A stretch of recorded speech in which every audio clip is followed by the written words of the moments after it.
I'm laying on the floor in my bedroom, in my wife's arms, wailing, not crying, not whimpering, not eyes welled up, wailing at the top of my lungs, crying and screaming. I have no idea what I'm doing. My life is a failure. I have spent 20 years meditating, thinking positive thoughts, trying to connect with spirituality and rise to a higher level, and I have absolutely nothing to show for it. And as soon as I finished wailing and coming to the bottom, I was literally at the bottom. A series of events started to happen over the course of a month and a half, where Jesus revealed himself to me, my wife, and my older son at the same time. All right, guys, I am here today with easily one of the coolest guys I've ever met. He is an ex-New Ager who's also Jewish by lineage, grew up a Jew, parents are Jews, his wife is a Jew, his wife's parents are Jews, and he came out of the New Age movement. He has a powerful testimony, an incredibly powerful testimony, really unlike anything I've ever heard. And he's also a vegan, not just a vegan, he's a vegan YouTuber and an award-winning bodybuilder. He's completely ripped. And so I'm really excited to be having this discussion today because it's crazy what the Lord has done in your life, Jeff. I haven't heard anything like this in a really long time. And I actually met you. How did we meet? It was interesting. You followed me on Instagram and I reached out to you to inquire about fitness and so forth. And then you messaged me saying, I was just about to message you. I saw your testimony 10 minutes ago. That was pretty cool. Yeah, that was one of those things. It was during the process of me literally being radically saved. And it was probably about 2 weeks before I got on my knees and gave my life, and my wife and I gave our lives to Jesus. But yeah, we were looking around at all kinds of things, and we were completely and utterly attracted and drawn to anything Jesus. Right. And you were one of the things that showed up, and it was great because like, here's this guy, I'm just going to like his Instagram page, and I'm going to run to the bathroom real quick. When I get back from the bathroom, I'm going to message him and just see if we can connect some way, because I related with your story and what you went through so well. And it was so touching to me that I wanted to talk to you. Yeah. And as I get back to my phone, I see a message from you, and you're like, I don't usually do this, but I just felt like I needed to reach out, and you did mention something about, fitness and right. bodybuilding. Which we will be talking about a little bit after the testimony for those who are watching in. We're going to get into the topics of health, nutrition, and even veganism. I get a lot of questions about this. I used to be a vegan. Then I was an ovo-pescatarian. I was off land animals for about 5 years. Nutrition and health is a passion of mine, and I think it's something that's lacking in the body of Christ right now. So we want to speak into that at the end of this interview. So Jeff and I had a phone call about a week and a half ago just to touch base as friends and just to catch up. And he shared his testimony with me in full. And I was like, this is too good to not be shared with the world, because not only did Jesus draw him into a saving relationship with himself out of Judaism, right? Out of the New Age movement and out of Judaism, but also his wife and his son, like independently. They all had their own moments of being drawn independently. Jesus was working on their whole family, and they all got saved together out of the New Age. So I would like to hear, Jeff, if we could just a little bit about your background, your upbringing. What was your life like during your childhood with your Jewish parents and your Jewish lineage? Yeah, no problem. I grew up in a Jewish home. We celebrated the traditional holidays, Yom Kippur, Pesach, which is Passover, Hanukkah and Yom Kippur and all these things. And so we would do this regularly, and every once in a while we would go to temple. My parents would take us to temple, and my father and mother, they never really fully agreed on how they should raise us, if they wanted to raise us as a Jewish family that was more participating in more of the cultural and traditional events, or just we're just Jewish and we just do whatever we want to do. Right. So they couldn't really agree on that. So, but we did end up going to temple. We did end up going to Hebrew school. So that's where I learned how to actually read Hebrew, which would benefit me later on in my early 20s when I moved over to Israel and actually learned Hebrew. But growing up was, it was a comfortable upbringing, let's say. We weren't really struggling, I would say middle class, upper middle class family. But as I was getting older, I had my bar mitzvah, my brothers were bar mitzvahed. I never felt that there was really any significance to it. It was kind of just something that we did. Hanukkah was just something that we did. Passover was just something that we did. It was an excuse for people to get together, to party, to deliver gifts, and to celebrate. And as I was getting older, I was always wondering, well, shouldn't God be somewhere in this? Shouldn't we be, feeling something deeper than just, let's get together, let's talk about clothes, let's talk about the weather, let's talk about things that we did, let's see, family that we hadn't seen for a while. Right. And then when we go to temple, let's hear, let's fall asleep. And then when it's done, or get punished for, my brothers and I just cracking jokes the whole time because it was relatively boring. Now you weren't, just to clarify, your temple wasn't a messianic temple, so it didn't affirm the Jesus of the New Testament at all. It didn't affirm Jesus as Messiah. It was an Orthodox temple. Right, quite the opposite. It was what we would call Reform Judaism. We did go to a temple that was conservative for a while, but being in temple and listening to prayers being preached and prayed, while nobody actually knew what they meant because they were all in Hebrew, and that was another thing that it was difficult for me to figure out, because I grew up with this feeling of, number one, I don't know what they're saying. Number two, I know that my parents don't know what they're saying. Number three, I know that the congregation doesn't know what the rabbi and the cantor are saying because they're speaking in a language that we don't understand. Right. And that bothered me because I thought, how can you have a connection with God if you don't understand anything that these people are talking about? Now, the sermon would usually be in English, but that would be some sort of story, some sort of inspiring story on, why it's good to be Jewish. But there was really no spiritual connection. So bar mitzvah for me was, I have to memorize these things. I don't know what they mean. I'm going to go up on stage and say them. It's basically a performance. And then after the performance, I'm going to get congratulated. I'm going to get gifts and money, and we're going to have an awesome party. And I get to see my relatives. So it was an awesome occasion, which had really no spiritual significance. And so there was always this well, I'm Jewish, but what does that mean? Right. I have no idea what it means to be Jewish. I mean, come to find out that a connection and a relationship with Jesus is the most Jewish thing that I could have ever done. But I didn't know that until last year. So did you believe that the Old Testament was the Word of God? Did you read it as if it were the Word of God? Did you pray to God or the God of the Old Testament? Were you engaged? Not at all. So, when we would hear the prayers and go through the Torah readings in temple, they would just go in one ear and out the other because it was really just noise, because it was all in Hebrew, and I didn't understand it. And so when I would get home, there was no inclination to dive any deeper into it. I just said, okay, I guess this is life. So I would just, have my friends and hang out and go to school, and then every once in a while, this is just what we did as a Jewish family, and then we just come home and that was it. So there was no desire or inclination to go deeper. However, I do remember as a kid feeling that there was God. I had a feeling. That's right. And so every once in a while, I would just kind of sit around by myself and just imagine something different or imagine something greater than me. So I knew as a young kid that there was something greater than me, but I couldn't really put my finger on it or my mind on it because I didn't really understand anything about the Jewish religion.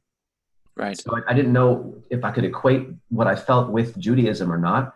I had this odd attraction to Jesus as a child, if I remember correctly, because I would hear his name and not be repulsed like they would say in traditional and modern day and rabbinical Judaism, is that honestly, it's basically anything but Jesus. Wow. If you want to be Jewish and study Buddhism, go for it. If you want to be Jewish and study Hinduism and some Eastern philosophy, go for it. Hmm. If you want to be Jewish and be just Jewish and religious, great. Anything but Jesus. And we got that drilled into our heads growing up. Now that I'm studying the Bible and I'm studying rabbinical Judaism, I now understand where all that came from. Right. Um, That's crazy because God abhors and condemns pagan spirituality all throughout the Old Testament. So it's interesting that they would tell you to go do the things that were sin and an well, abomination yeah. in the eyes Well, of God in the Old Testament. they didn't tell us to do that, but what Right. I found was that there wasn't really much backlash. So, as a Jewish kid, once I was in my early 20s, and I left my parents' house, Right. after college and sport and everything. I left college, left my parents' house, and moved down to LA. Horribly insecure. Is when I started actually becoming exposed to the New Age movement, to Buddhism, to Hinduism, to Eastern philosophy, and I would talk to my Jewish friends and my parents and my brother, who's a religious Jew as well, practicing Jew. Um, there was really no issue with it, And then it was only when I mentioned Jesus that they said, no, we don't do that. Right. That's not what we believe in. And after discovering what I discovered, I realized that's really the only thing we should be doing. It's the best kept secret, not only in the world, but especially in the Jewish community, that Jesus is the Messiah of the Jewish people, the prophesied Messiah of our people. That's right. So what kinds of things in particular, you had shared some of them with me on our phone call, and they were quite profound. What kinds of things in particular were you involved in as a Jewish New Ager? What kinds of pagan ideas and practices did you subscribe to? Yeah, well, I had disassociated myself with Judaism completely, Okay. because I just found it unattractive. I found it in some ways repulsive, Hmm. because I lived in Israel for 12 years. I live in California currently, but I lived in Israel for 12 years, which is where I met my wife and we had our children. And I love that country. I absolutely love that country. But the practices of the Hasidic Jews, and the ultra Orthodox community, was very repulsive to me. And in many ways, it impinged upon my own comfort in certain ways in public, on airplanes, different holidays and certain things in Israel. That the country is really locked down by the Orthodox community, and so it just felt so unattractive to me. So I just completely cut myself off from it. So every once in a while in my YouTube videos, I started my YouTube channel in Israel. And so every once in a while someone would ask me, are you Jewish? And I wouldn't even answer those questions. I'm like, I don't even want to get into this. I don't even want to associate myself with that. So I wouldn't really say yes and I wouldn't say no. Although I knew that I was Jewish by birth.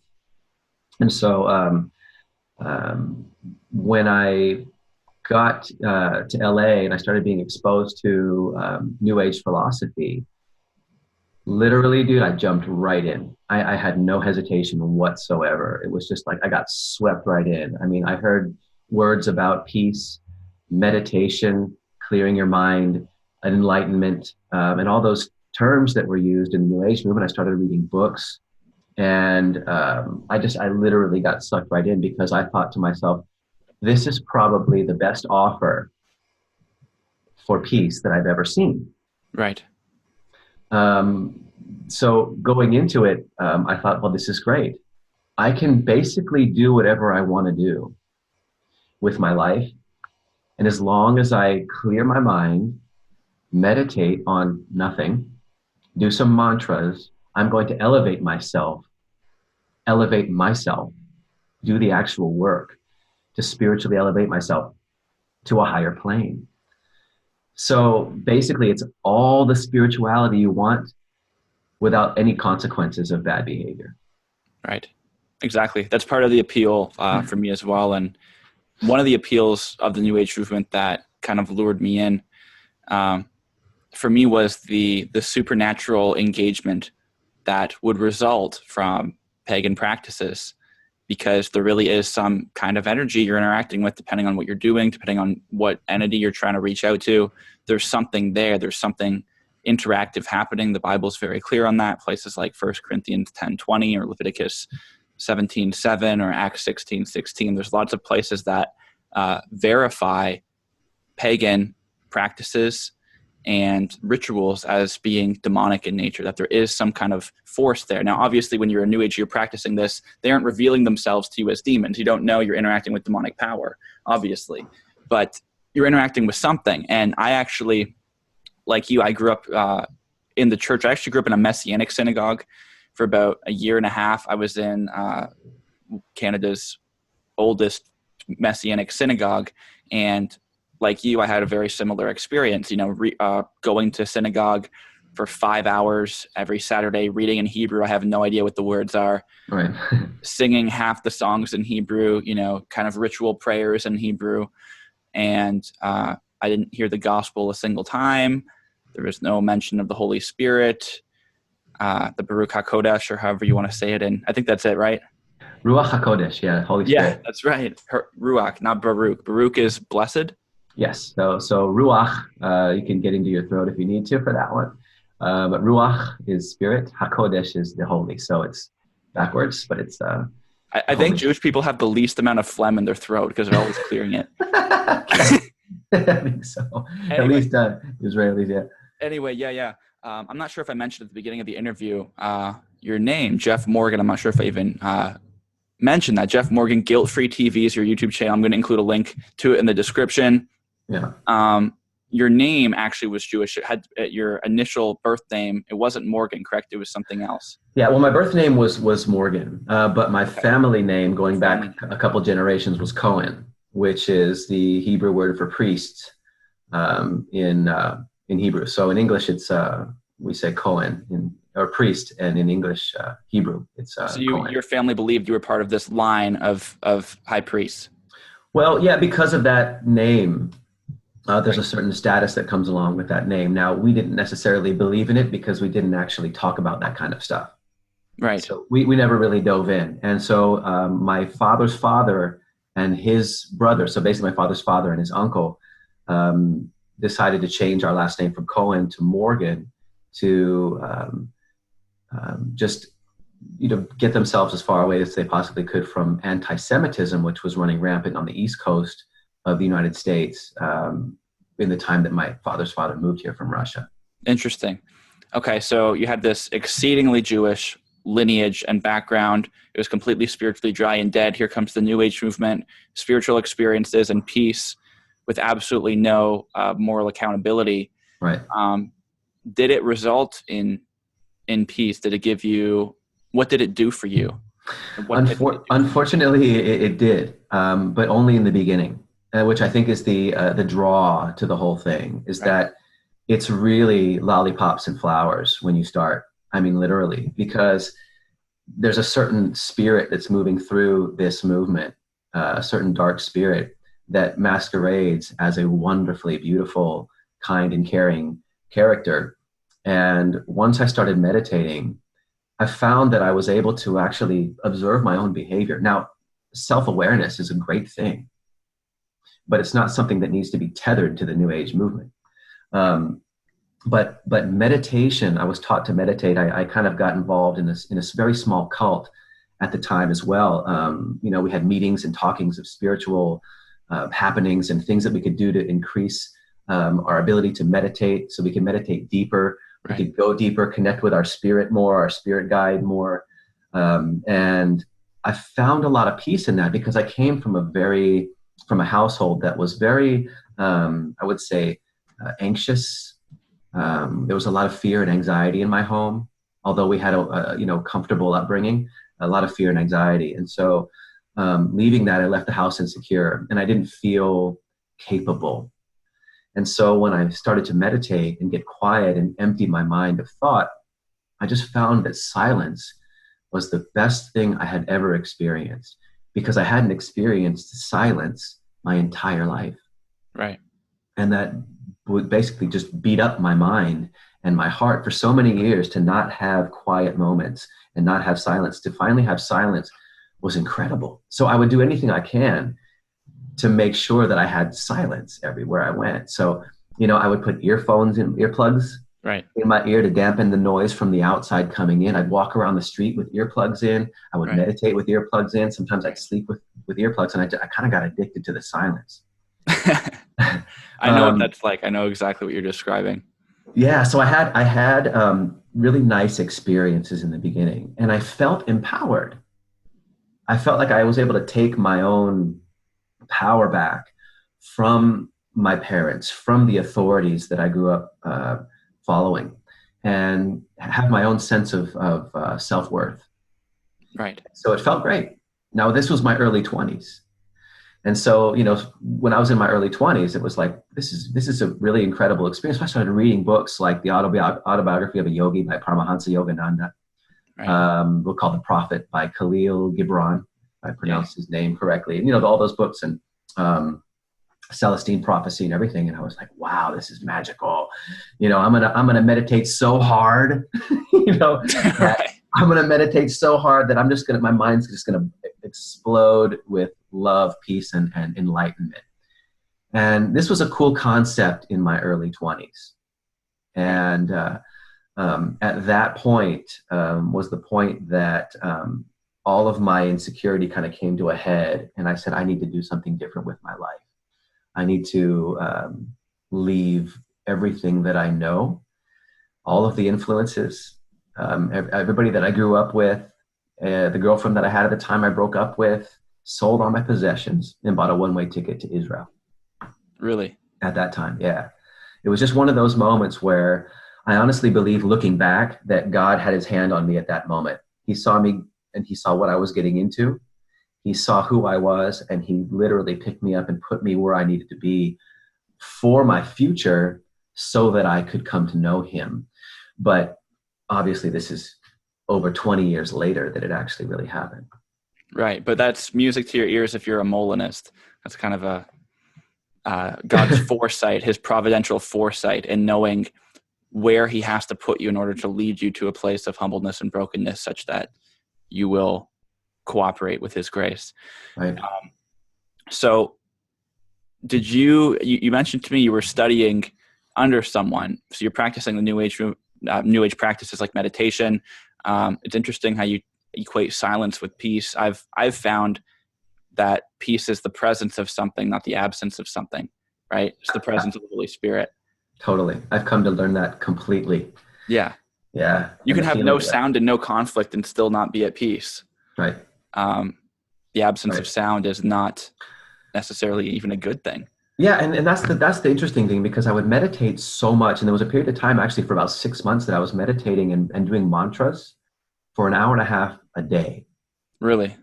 Straight though, an hour and a half straight. I would be sitting in my living room doing mantras and meditating for an hour and a half straight, doing all kinds of weird poses and saying all kinds of interesting things again that I didn't even understand. Right. And I was doing that for a while.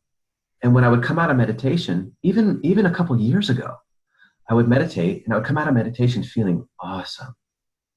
But within like 2 seconds, I was right back into just like craziness. And I was like, why is this peace not lasting? Why is this quiet energy not lasting? Why doesn't it radiate into the rest of my life? It's because you So didn't have a spiritual mentor yet. exactly. So how did this spiritual mentor come into your life? Well, back in the day, you mentioned someone that I was studying under. Right. It was a gentleman that I had met, very charismatic, very kind, and generous. And he just was someone that I looked up to, I admired, because he studied a lot. He was single, kind of like an older Asian guy and a young American kid, kind of like you see in the movies, Karate Kid and all that stuff. And I was interested in that. I believed I needed something like that, some kind of a mentor, Right. to guide me and lead me. And so when we became friends, he saw that I was open to it. And he'd been studying and reading and, doing things that he felt like he would want to pass through. But the interesting thing about him was that he would frequently talk about hearing an audible voice in his head, and a voice that was telling him what to do on a regular basis. And most of those things were things that he didn't want to do, and were somewhat dangerous and scary for him to do. But he submitted and listened to it anyway. And then the more he submitted and listened to this voice, the more it took control. And so when I came into his life, he gave me some books to read. He taught me meditation. We sat and had these long spiritual conversations for 3 hours, 4 hours at a time. And all of a sudden I felt like I want to do everything that I can to be around this person so I could learn as much from him as I possibly could. So I got drawn in. And because of that experience, it's one of those experiences that over time led me into, which I'll get to in a bit probably, the depression, anxiety, frustration, and fear that I had through my late 20s, 30s, and early 40s. Because, when you start getting into voices, spirit guides coming down from above, saying things that are threatening. If you don't, this will happen. If you do, this won't happen. If you're not aware of what I'm telling you and you miss something, you could basically go to hell. And so, this whole thing was really, in a way, romantic in the beginning. Wow, this is such a cool spiritual experience. And then over time, I started feeling like there was this oppressive force over me that I could not shake. So the more I meditated and the more I spent time by myself, isolated, the more this presence just kept taking advantage and kept taking control, and would have me just doing the stupidest stuff, Steve. I mean, I'd be walking down the street and I would hear in my head, pick up that piece of trash. And I would keep walking and I'm like, what? And all of a sudden I would feel like if I didn't do it, something would happen to me. So I'd go back and pick it up and put it in the trash. I'm like, okay, cool. I listened. And then, all of a sudden, I'm wearing my favorite hat. And all of a sudden I'd hear or feel, take your favorite hat off and throw it in the garbage. And I'm like, but I love my hat, but it was like, but I felt like if I didn't do it, right, something would happen to me. Right. So this is the force that I felt very oppressed by and in fear of, that literally going halfway around the world, I couldn't even shake it, over there. Right. The reason I'm laughing is because I used to have things like that. I want to share a few of them. Please do. Take your hat off and throw it in the garbage. It's crazy. I don't even know what these voices, what they're trying to really accomplish. They must have some overarching plan to train us to be obedient, right? Be a fear. But I used to have really, the voices would tell me to do really dangerous things. So one of the voices, it was like this near irresistible urge to drive with my eyes closed, where I would have to drive with my eyes closed for 3 seconds. And then after 3 seconds, 5 seconds, and I would literally be driving on a back road, and I would do it. It was like an urge. It was like an addictive urge. It was like I was like a heroin addict or something. I had to drive with my eyes closed. If I didn't, I'd feel tormented. That's right. There was that. And then I had this other urge to drive into oncoming traffic. And it was like, it felt like someone else's appetite in me. Yep. Looking back on it, like a demon's appetite for me to drive into oncoming traffic. And that's a lot of what people are going through and experiencing in spiritual torment, spiritual bondage, is the lusts and appetites of demons existing either upon them, oppressing them, or indwelling them. And they're experiencing somebody else's thoughts, somebody else's interests and desires. And I don't mean a demon's not a human being, but it is a person. It's a personal disembodied spirit that can indwell people. And were you consciously trying to make contact with ascended masters or spirit guides or any overarching spiritual force, or did these voices just come as a result of being tied in with the mentor of yours? Both, because the more I experienced, spiritual, what they would call awakening, going towards enlightenment and the feelings of I'm achieving something greater, the more I would read about it and read about ascended masters, and I would read about people like Babaji. I don't know if you've ever heard. I'm sure you're familiar. Sure. And I would imagine them, and I would think of them, and I would these spiritual leaders of the time, of the 70s and the 60s and the 50s, go back and try to reconnect with them so that perhaps I could channel them and become even more elevated. And it's interesting that you mentioned things like driving into oncoming traffic and driving with your eyes closed, because at times, and I have a scar to prove it, I was told to burn myself. This was while I was actually living in Israel.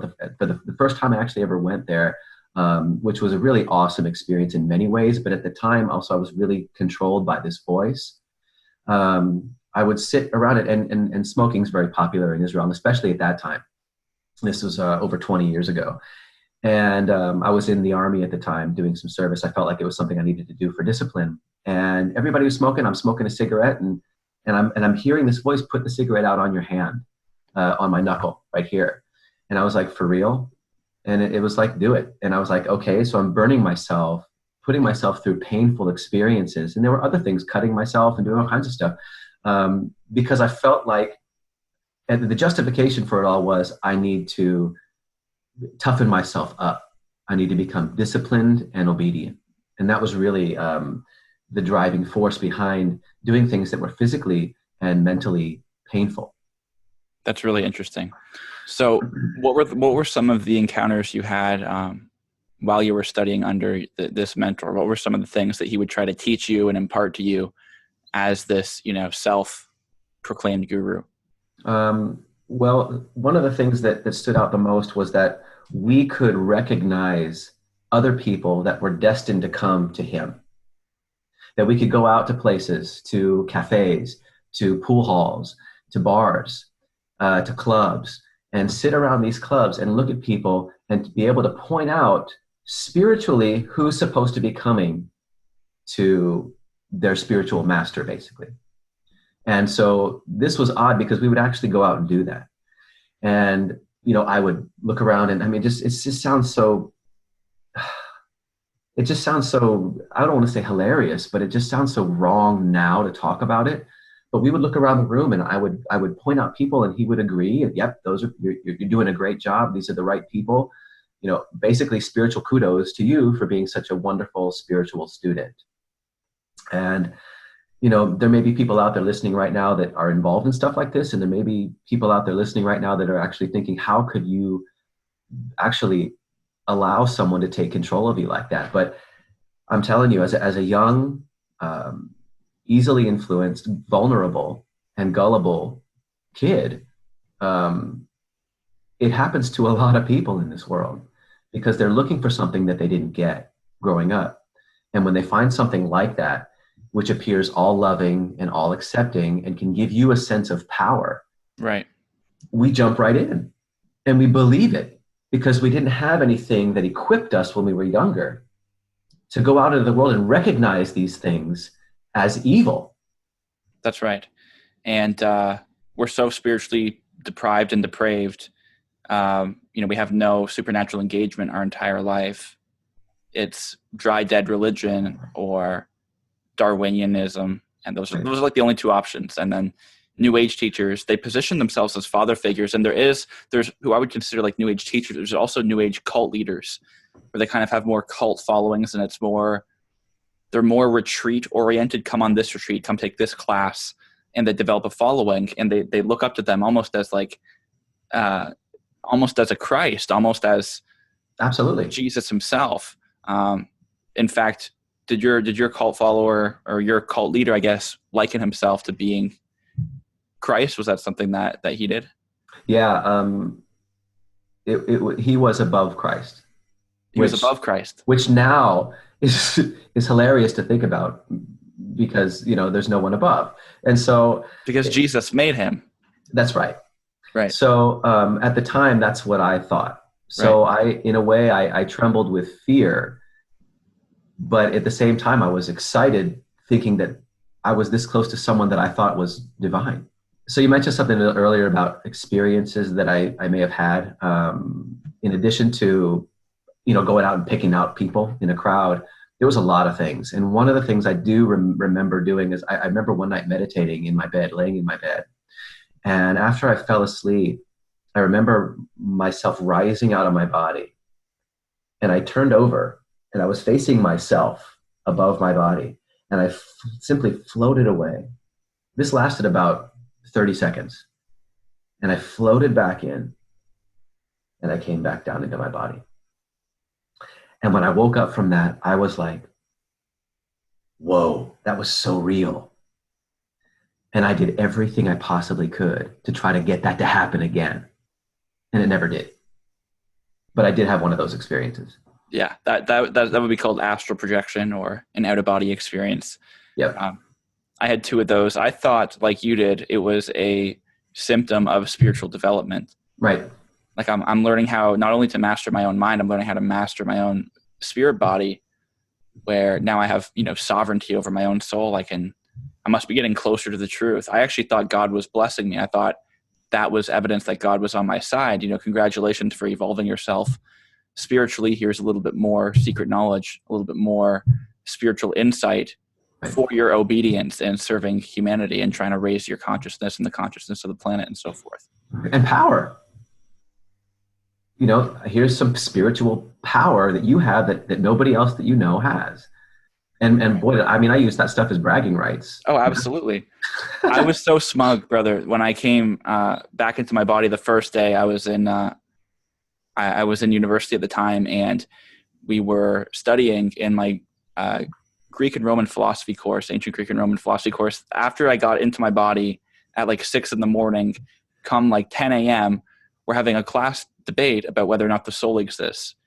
And we're going over ancient Greek philosophers' arguments for the existence of the soul. And I'm sitting there all smug and self-satisfied, right, thinking I just solved 3,000 years worth of debate in a single experience. Hallelujah me, I'm so amazing. Right. And it does make you feel like you have kind of a one-up on the average person. And it's very demonic, but it's insatiable. Like you can never have enough power, and that's what leads people deeper and deeper and deeper. There's always more demonic power on the end of these spiritual experiences. So what led you to realizing, okay, I'm neck deep in this stuff, but it's not working. I need to pursue Jesus. How did Jesus come into the mix? When did you realize that the New Age movement isn't the pot of gold at the end of the rainbow, if you will? Right. Well, like I said before, in my 20s, it was awesome what I was going through at the time, because I was, insecure, that started to become self-aware, started to become secure, confident, and arrogant. And then in my 30s, it went from cool to, okay, this is okay. I'm getting older. I have different needs now. I'm going to try to meditate a little bit harder now so that I can maybe achieve some of my worldly goals, success goals. And then I ended up meeting the woman that would become my wife when I was 34. And so when I met her, I was in this place of, okay, I'm pretty rooted in my spirituality now, but I feel like I'm ready to kind of settle down a little bit. I've done enough of running all over the world. I've done enough of in and out of bad relationships, hurting people, which was another one of those things, that the New Age spirituality that I was practicing was basically, as long as I'm a good person and as long as I'm doing my practices and evolving, whoever I hurt along the way, it's really not my responsibility. It's no big deal. They're a part of it too. They played a role in it. It's two people to tango. But basically what I was really doing was using my spirituality to just kind of run all over the world and hurt people. And I wasn't looking at it like that, but that's kind of it was just a big trail of pain that I left behind me. Me too. Yeah. And I repented big time for that too. And it still bothers me, but a lot less than it used to.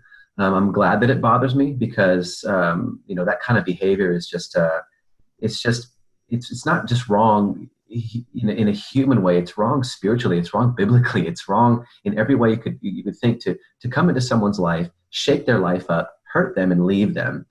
It's just, the epitome of selfishness.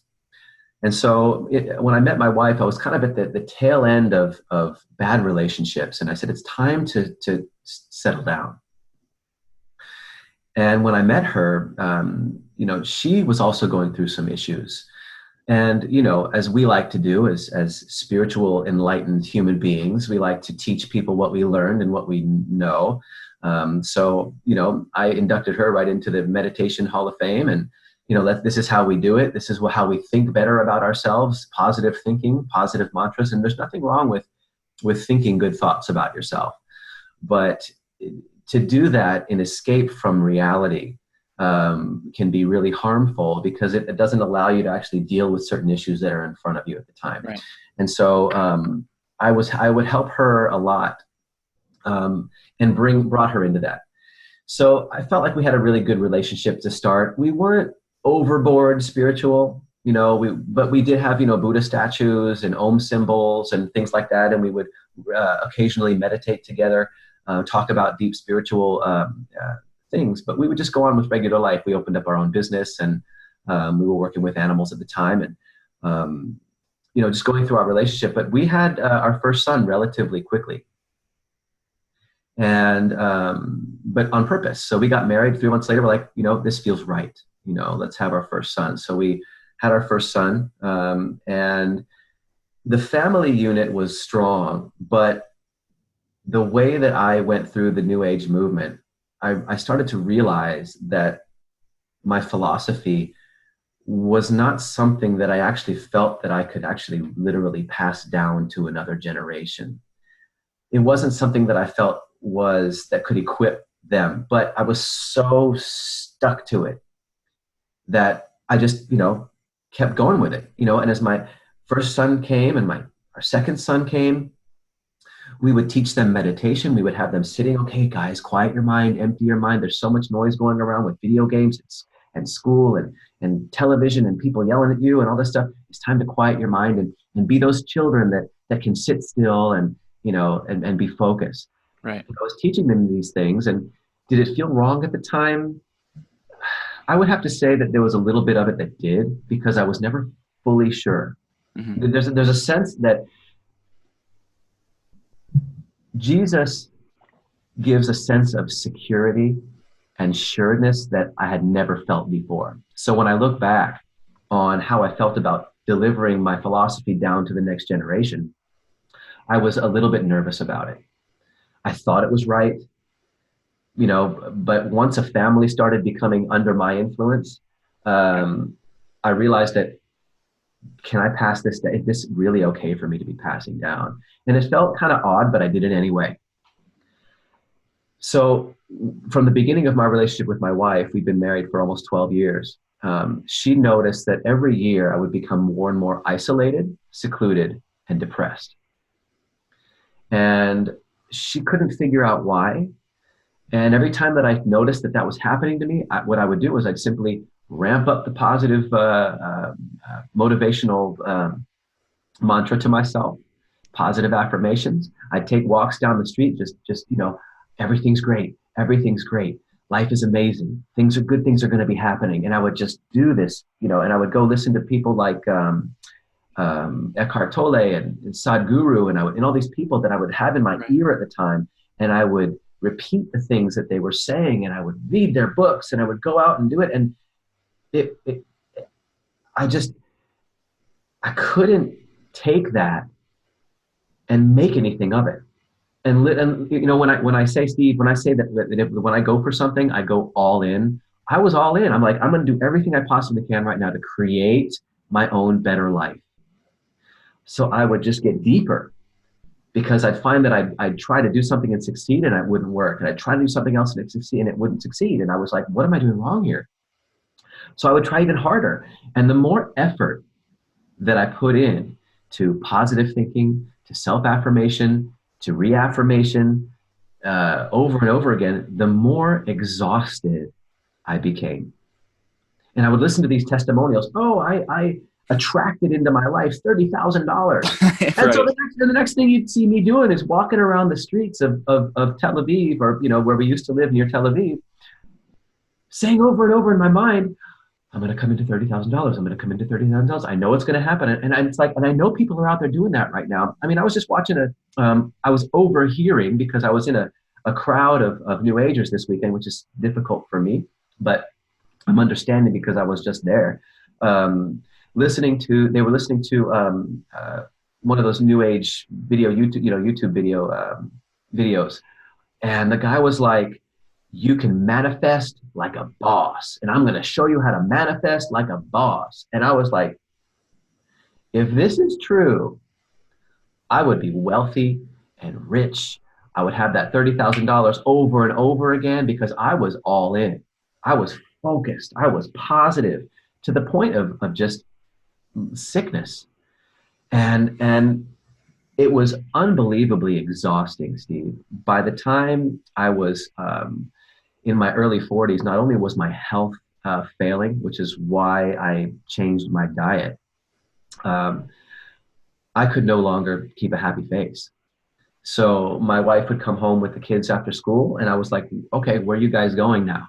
I need to be by myself. I need to be by myself. And, my wife and I, we always had a strong relationship, but she was finding it more and more difficult to live with me because my philosophy was not standing the test of time.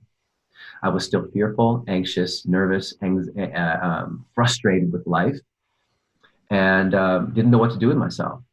And honestly, I was holding on for dear life to my philosophy because the last thing I wanted to do was tell people that I was wrong. Right. So I would meditate again, come out of my meditation. Peace would last for about 5 minutes. And then here would come the frustration, anxiety, fear, and depression again. And to make a long story longer, how we came into our relationship with Jesus, it was literally a miraculous experience. We had recently moved back from Israel. And this was 2.5 years ago when we moved back, about 2 years and 3 months. And we're in California now. And I'm laying on the floor in my bedroom, in my wife's arms, wailing, not crying, not whimpering, not eyes welled up, wailing at the top of my lungs, crying and screaming. I have no idea what I'm doing. My life is a failure. I have spent 20 years meditating, thinking positive thoughts, trying to connect with spirituality and rise to a higher level, and I have absolutely nothing to show for it. Nothing. I haven't succeeded worldly. I haven't succeeded spiritually. I'm a failure. And I didn't tell my wife this at the time, but I was having some suicidal thoughts. Why am I even here? If this is what life is about, that I just get older, life sucks, and I've tried my hardest, and I don't succeed at anything that I've ever had, any dream that I've ever had. If this is what life is really about, and I'm already exhausted and I'm only 46, what's left? And all I would do is look at my wife and kids and I say, that's the only reason I'm still here. I would look at them. And that broke my heart because my wife knew that I was feeling that way. And she was scared. She would tell me every once in a while, don't ever do anything to yourself. And I would pause and I would say, I won't, because I love you guys too much. I wouldn't do that to you. But I had those thoughts. And as soon as I finished wailing and coming to the bottom, I was literally at the bottom. A series of events started to happen over the course of a month and a half where Jesus revealed himself to me, my wife, and my older son at the same time. Separately, we would have experiences about Jesus and come home and talk about them. That's crazy. And these experiences were, Jesus didn't show up in human form. But what he did do was he showed up in a book. He showed up in a video, in a TV series. He showed up in someone that I met being a pastor at a local church. He showed up in a friend of Yael. So this is the coolest thing that happened. As this is starting to unfold, not only did we feel an incredible draw to Jesus,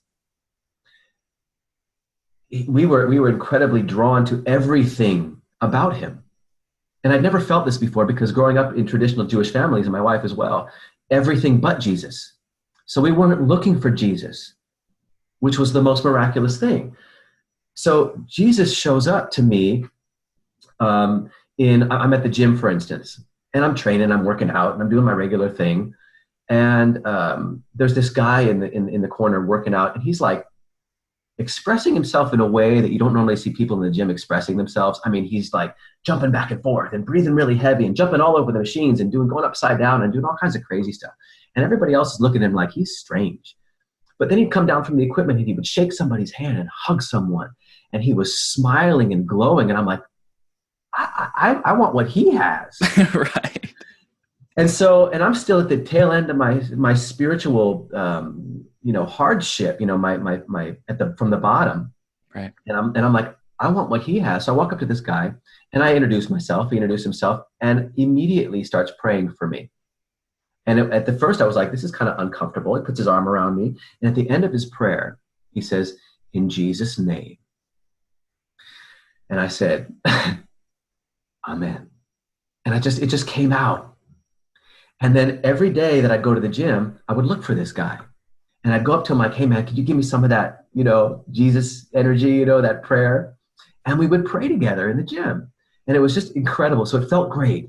And then I'd walk over to the weights and this other guy comes over to me, really tall guy, right? I mean, the kind of guy that you see, you go, okay, now I know that the Nephilim were real people, Right. That there's such thing as giants. And so this big guy comes over to me and he's playing around with the weights next to me. He's like, so, can I ask you something? I'm like, yeah. He's like, what do you eat? What's your diet like? I'm like, okay. He's like, no, because you just look so, you're really in great shape. We're about the same age. And I said, well, you don't want to know. And he says, what, pizza and burgers or whatever you want? And I was like, no, I have a vegan diet. I eat a vegan diet, no animal products whatsoever. And he goes, you're right. I don't want to know. So it was kind of a joke, but we started talking about that a little bit. So he walks off and I don't know what it was, but I was drawn to him. I went over to talk to him and I said, hey, what do you do, by the way? And he says, I'm a pastor. And I was like, no way, you are? He's like, yeah, I'm a pastor. And so we started talking and I would ask him these deep philosophical questions. And he'd give me an answer and I'd walk off and contemplate. I'm lifting weights and I'm contemplating and I put him down and I go over and ask him another question, something about Jesus, something about church. And I was drawn in. And at the same time, my wife, she befriended a woman at school, one of my younger son's classmates' moms. And they go out to lunch one day and they're talking and this woman starts to tell my wife the story about how her son was saved from terminal leukemia at 3 years old through prayer.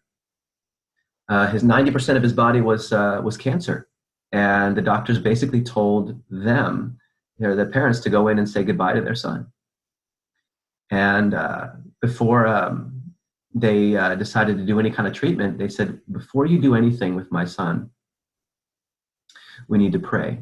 So they gathered, other Christians from the community, and they put out the word all over the world that they possibly could, and they prayed as much as they possibly could. And within 2 weeks, the cancer went from 90% to zero cancer. And my wife was just looking and listening in amazement. And she asked, who were you praying to? And she said, Jesus. And my wife went, I need to learn about this Jesus. And so my wife starts to study. And I'm into this television documentary on Jesus. And I go down to visit my parents in Palm Springs. And my dad who's really sweet guy, but he's an atheist.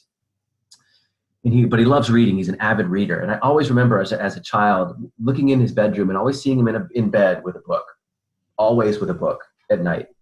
So he walks down the hall and I'm like right in the middle of Jesus everything. Jesus, I was like, all I want to do is Jesus. And I don't know why, but I feel this strong pull in my heart and I feel myself coming back to life.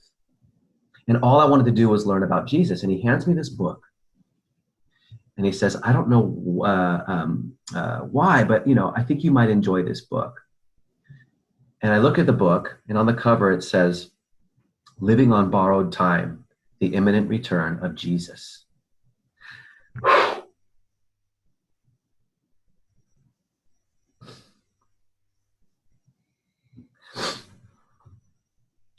it's so powerful, all this stuff that was happening, that I just, I can't hold it in. Yeah, Because yeah. every time I tell this story, I just lose it, because the love of Jesus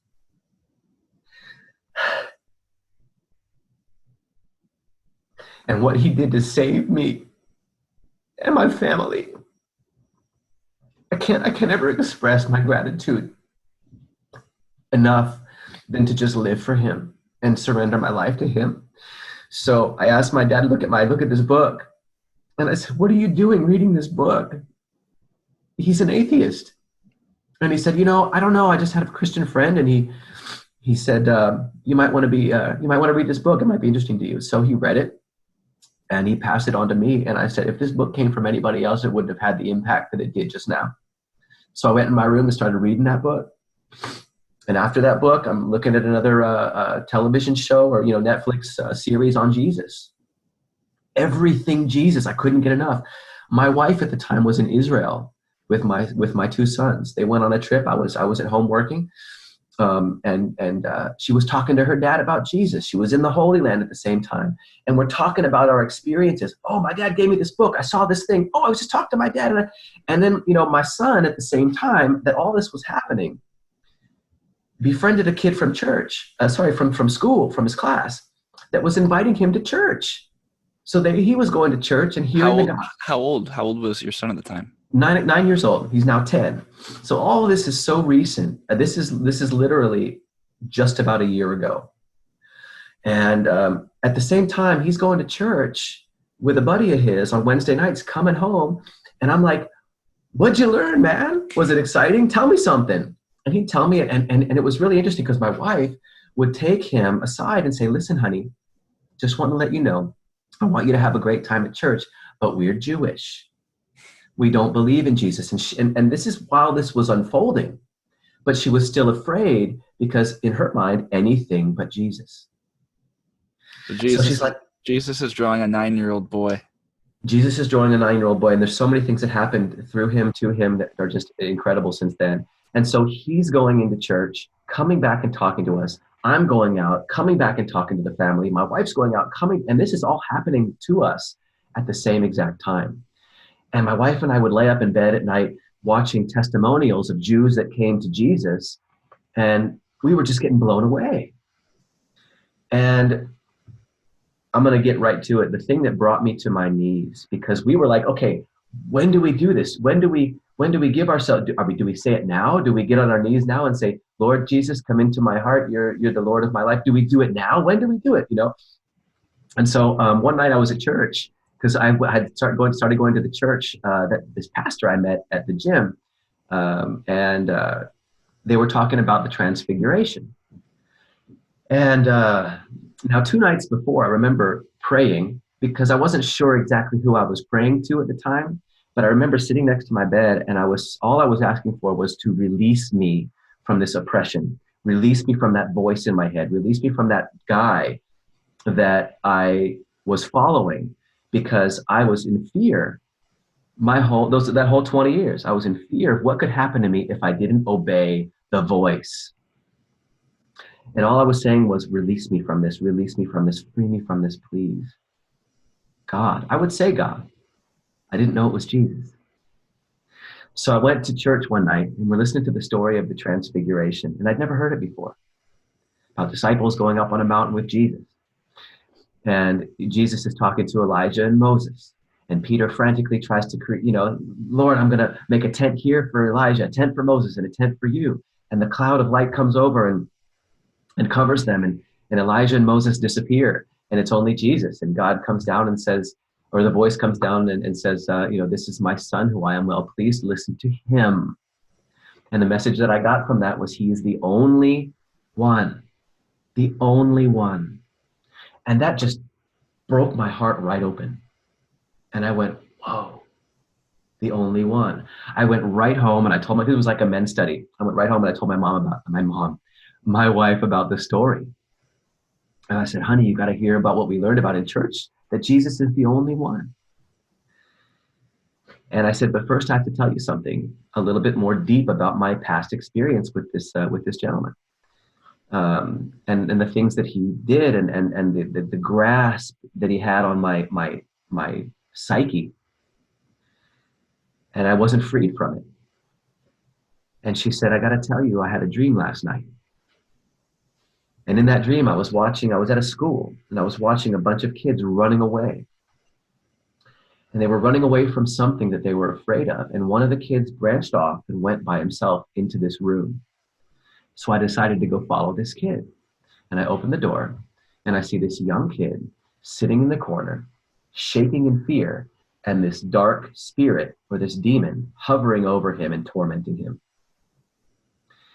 And she said, it was weird. It was like the Holy Spirit came over her. She looked at me and she pointed at me and she said, that was you. Everything that you went through with that man was demon possessed. And she'd never used the word demon in her life before. She said, that was a demon. You were possessed that whole time. And as soon as she said that, I laid on my bed and I felt this incredible energy come through me, this peace, the supernatural that I was looking for those 20 years, I felt then. Not from all the meditation, not from all the mantras, not from all the positive thinking. Buddha couldn't save me. Eckhart Tolle couldn't save me. None of these spiritual teachers could do anything for me. And as soon as I heard he's the only one, and she pointed to me and said, that was a demon that you were possessed by, it was gone. And I put my hands up and I was like, I'm free. I'm free. I literally was screaming, I'm free. And at that moment, we dropped to the side of the bed, we got on our knees, and we accepted Jesus as our, sorry, dude. Come on, man. As our Lord and Savior. My goodness. And that moment, Jesus took his finger and he went like this to my insecurity, my fear, my anxiety, and my frustration. It was gone in one moment. 20 years of effort. And Jesus went like this and healed me in one moment. And ever since then, I'm the guy in the front row at church with my hands up, praising the Lord, because we were literally saved. Literally saved. It was miraculous. And we woke up in the morning that next day and we were like, it's still here. I still feel amazing. I still feel free. I still feel liberated.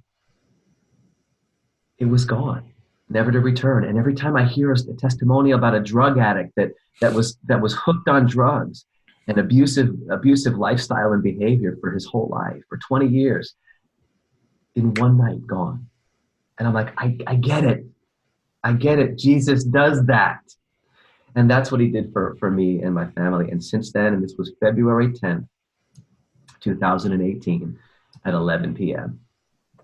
You remember the time. Yeah, man. There was no moment that was more special and more powerful than that moment. So you and your wife got born again at the same time. When did your son, praise God first and foremost. Oh my gosh. Yeah. That's powerful, bro. My There's a lot for you, man. My son, he was just happy, right? And we were like, okay, so the funny thing is we went to church the next day, and I think it was a Sunday. We went to church, we walked in the next day, we're like, guys, it happened. And one of the guest pastors that was in, he's a comedian, he's so awesome, Joel Turner. He was like, oh man, I wish it would have happened. I wish I would have been there. I wish I would have, but I was like, yeah, because it happened outside of the church. Right. You know what I mean? Because some people come and they confess their sins and repent and accept Jesus into their life at church. But to us, it happened in our bedroom. And so we went into church the next day all excited and everything, like it happened. And so it was really a wonderful moment to come in as traditional Jews going through the new age and being reborn into Jesus. So my wife was trying to, her name is Yael, by the way. I love her name, Yael. She was trying to reconcile all of these things of, wait a second, I love being Jewish. I don't like being religious, but I like the traditions that we have. I want to do Shabbat dinners and I want to do the holidays and Passover and Yom Kippur. And I want to do those things. How can I believe in Jesus and be Jewish? And her way in was through an amazing YouTube channel called One for Israel. I think they also have a sister website called igod.co.il or igod.com. Anyway, they have it's this Israeli group of evangelical messianic Jews that are responsible for the running of the Bible College in Netanya, Israel. And these guys put out the most amazing testimonial videos of Jews coming to Jesus, and Jews really finding their true identity, their Jewish identity in Jesus Christ, who we call in Hebrew Yeshua. And so this channel, One for Israel, I have to give them shout out because the work they do is absolutely amazing, and they put so much effort and so much research and study into debunking rabbinical Judaism, because rabbinical Judaism has its grip on the Jewish population. And so, by studying these guys and looking at these testimonials, she suddenly saw these testimonials, and she's watching in the bedroom. She's like, Jeff, come here. She goes, I can be Jewish and believe in Jesus. And that was her moment. I mean, she didn't get on her knees at that, but that was the moment where she said, I can do this. And then as soon as I had my moment, that's when we came together. So it was just incredible. I want to, it was on my heart to read from a passage of scripture here. I'll try not to get too emotional. I probably will though, because it's really powerful. So I want to read from the book of Isaiah. I want to read from Isaiah 53. I knew you were going to say that. Whew, okay.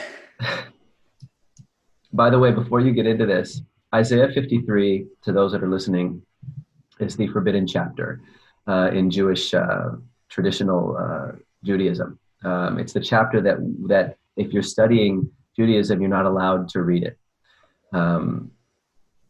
Once Steve starts to read this, it'll be obvious why, because it's obvious who it speaks about. That's amazing. I didn't know that. Wow. So what's powerful about this for those who are listening is that this is one of the most clear-cut prophetic chapters we have in the Old Testament that talks about Jesus very specifically. And this was written 1,000 years before Jesus was born. We have copies of this book intact, copies of Isaiah, including this chapter that date to 700 years before Christ. And I just want to read this, and for those who are Jewish and who aren't, just to hear what God had to say about his son 1,000 years before he was even born. Okay. All right. I guess we'll start at verse 1 and I'll stop at maybe 11 or something. All right. Who has believed what he has heard from us, and to whom has the arm of the Lord been revealed? For he grew up before him like a young plant, and like a root out of dry ground. He had no form or majesty that we should look at him, and no beauty that we should desire him. He was despised and rejected by men, a man of sorrows and acquainted with grief. And as one from whom men hid their faces, he was despised, and we esteemed him not. Surely he has borne our griefs and carried our sorrows. Yet we esteemed him stricken, smitten by God, and afflicted. But he was pierced for our transgressions. He was crushed for our iniquities.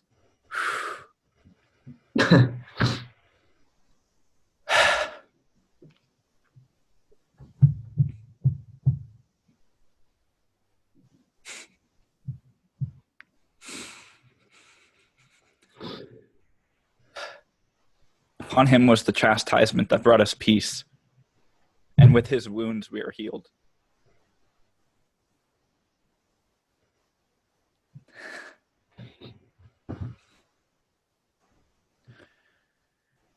Verse 6, all we like sheep have gone astray. We have turned everyone to his own way, and the Lord has laid on him the iniquity of us all. He was oppressed and he was afflicted,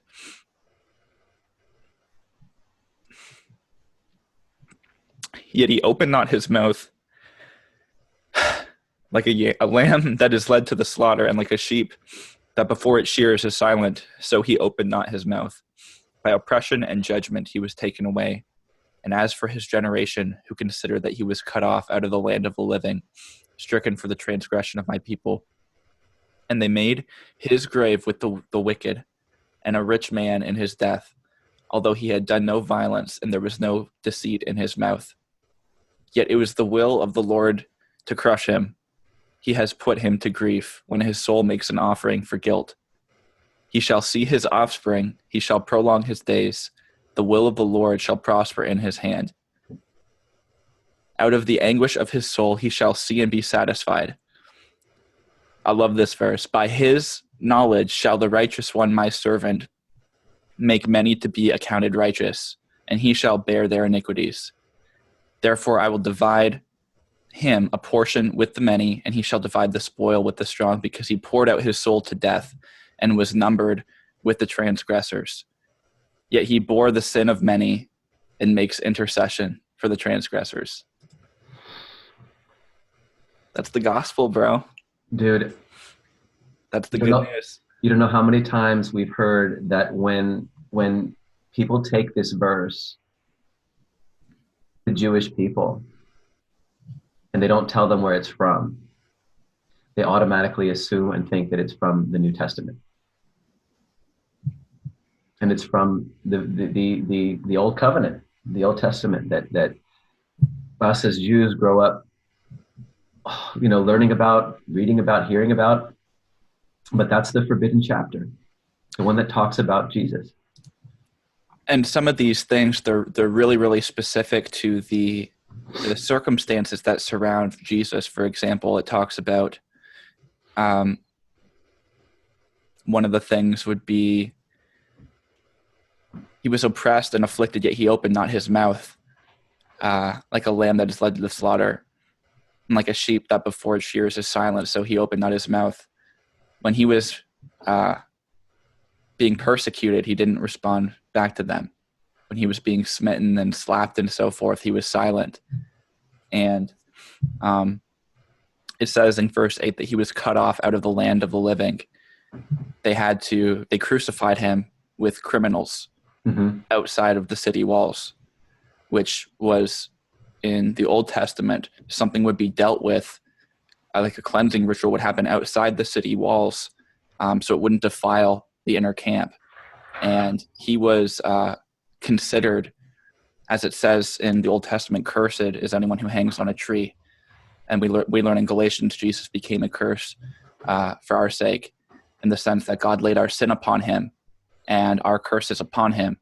And he was dealt with. He was cut off out of the land of the living, being crucified outside of the Jerusalem walls with our sin upon him. And they made his grave with the wicked and with the rich man in his death. He was buried in the tomb of a sinner who was a rich man. We know his name. It was Joseph of Arimathea. And it's just unbelievable passage. So Thank you, brother, for sharing your amazing testimony. It's so moving for me to talk with you about it, because I feel like we both know suffering. Yeah, for real. A lot of torment, a lot of spiritual and emotional torment for many years. And to close off the idea of what my family went through, after we got on our knees, 3 months later, we were baptized. And my older son said, I want to do that too. And we said, honey, when you get a little older, when you understand it, more deeply and everything. And we didn't really understand what we were saying at the time. So just before we were getting ready to be baptized, the people at the church that were responsible for the kids that day came running out to us and said, your son really wants to be baptized today. And I said, I can't stop that from happening. If he really wants it and the Spirit's moving on him, then I'm going to let that happen. So we were all baptized that day. And my son was jumping for joy and running through the fields, with his hands up, and he's like, he honestly said, this is the best day of my life. Really? Yeah. And some of the things that he said and done since then, have blown me away in terms of how connected he is with the Holy Spirit. and how much he loves Jesus. And to be able to take a child and our children from that place of darkness and bring them into this place of eternal life and to be saved, you know, it really is just it's such an incredible blessing. And there was one night that I was laying next to my or sitting next to my son while he was going to sleep, my older son, and I said, um, you know, you've seen a change in our family. You've seen what we used to do, and now you see what we do now. How do you feel about that? And he said, Dad, um, I didn't want to really say this, but now that you're asking, he's 10 now. This is a 10-year-old kid. He says, when I go to church and what I learned there, when I come home, I feel that that's right. And I feel that what we were doing before this was wrong. He said, once I started going to church, I felt that that was right and that what we were doing was wrong, but I didn't want to say anything. So he had this in his heart before we were even saved. That's so crazy, dude. Oh, man. That's crazy. This 9-year-old child has a more spiritual discernment than most of the world, and it's God given. It's God's grace on his life. That's right. To give him that foresight. That's right. Man, that's powerful. So, yeah, so since then, I must say that life has become incredibly more rich. God dumped upon us a community of friends and people, such as yourself, that have blessed us in ways that we could never imagine. I've become social. I've become busy. I've been able to relatively organize myself where I was horribly disorganized. Another one of the amazing gifts that I got when I got saved was that I can no longer cuss. I used to cuss all the time. Like every other word was like, you know, this or that. And I'm in the gym and I'm putting the weights down and I'm like, you know, the cuss word come out of my mouth because I trained so hard. But that just completely disappeared. I remember when I was in this, the New Age movement on self-improvement, you know, when you're trying to self-improve, you become conscious of your faults and you work on them and you put a thing around your finger and you write something on a message on the window, all in effort to get rid of these bad habits. But that bad habit, you know, Jesus just was like, whoop, that's gone. You can no longer say foul things anymore and be a good representation of me. And I was like, hallelujah. Thank you so much for doing that for me, that I can no longer use cuss words. That's right. And for some people, it might sound a little mysterious how that happens. And it happens because God literally puts his spirit inside of you, right? Exactly. What's the Exactly. Christianity and every other religion, including New Age, is that God himself comes and indwells you. And when his spirit is there, first of all, he makes you born again. When you give your life to Christ, you receive the Spirit. The Spirit does an act in you called regeneration, where he gives you a new heart and gives you a new spiritual nature, where you once alienated from the life of God, dead in trespasses and sins, and now you share in the life, the resurrection life of Jesus, by virtue of the fact that you're in spiritual union with him, your spirit man. There's an open heaven over your head. Your spirit's connected to God, and you have direct access to him, and his spirit indwells you. And when his spirit indwells you, naturally these things begin to fall off, right? So it's not as though you all of a sudden just became way more self-disciplined with your language. It just naturally fell off by itself by virtue of the fact that God was sanctifying you, setting you apart from sin as he lives inside you, doing his work from the inside out, as opposed to the New Age movement. You're always trying to go the outside in, trying to put principles and drill all this stuff into me to try and improve my behavior. It was like, you know, for me, a lust addict for 12 years, you know, pornography, you name it, that was delivered. It was just delivered. It just fell off. Right. And I didn't, did I have to like buffet my flesh and bring it under subjection? At times, yes, you will obviously have to bring your will into alignment with God, cooperate with the Holy Spirit. But it's amazing how much, like you said, depression, anxiety, that weight, those voices, swearing, all just got flicked away supernaturally by the Lord's hand. Right, right. We literally had what I like to call an ACTS moment, where the disciples couldn't go out and preach the word until they were imbued with the Holy Spirit.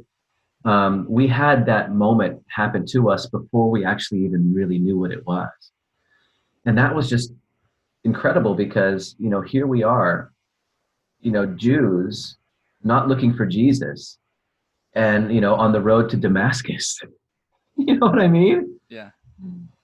Cutting off, it just like, oh, those people are wrong and those people are wrong and they're doing this thing and we want to tear them down. And, literally we're visited by Jesus and changed. We were changed from the inside out. Praise God. Praise God.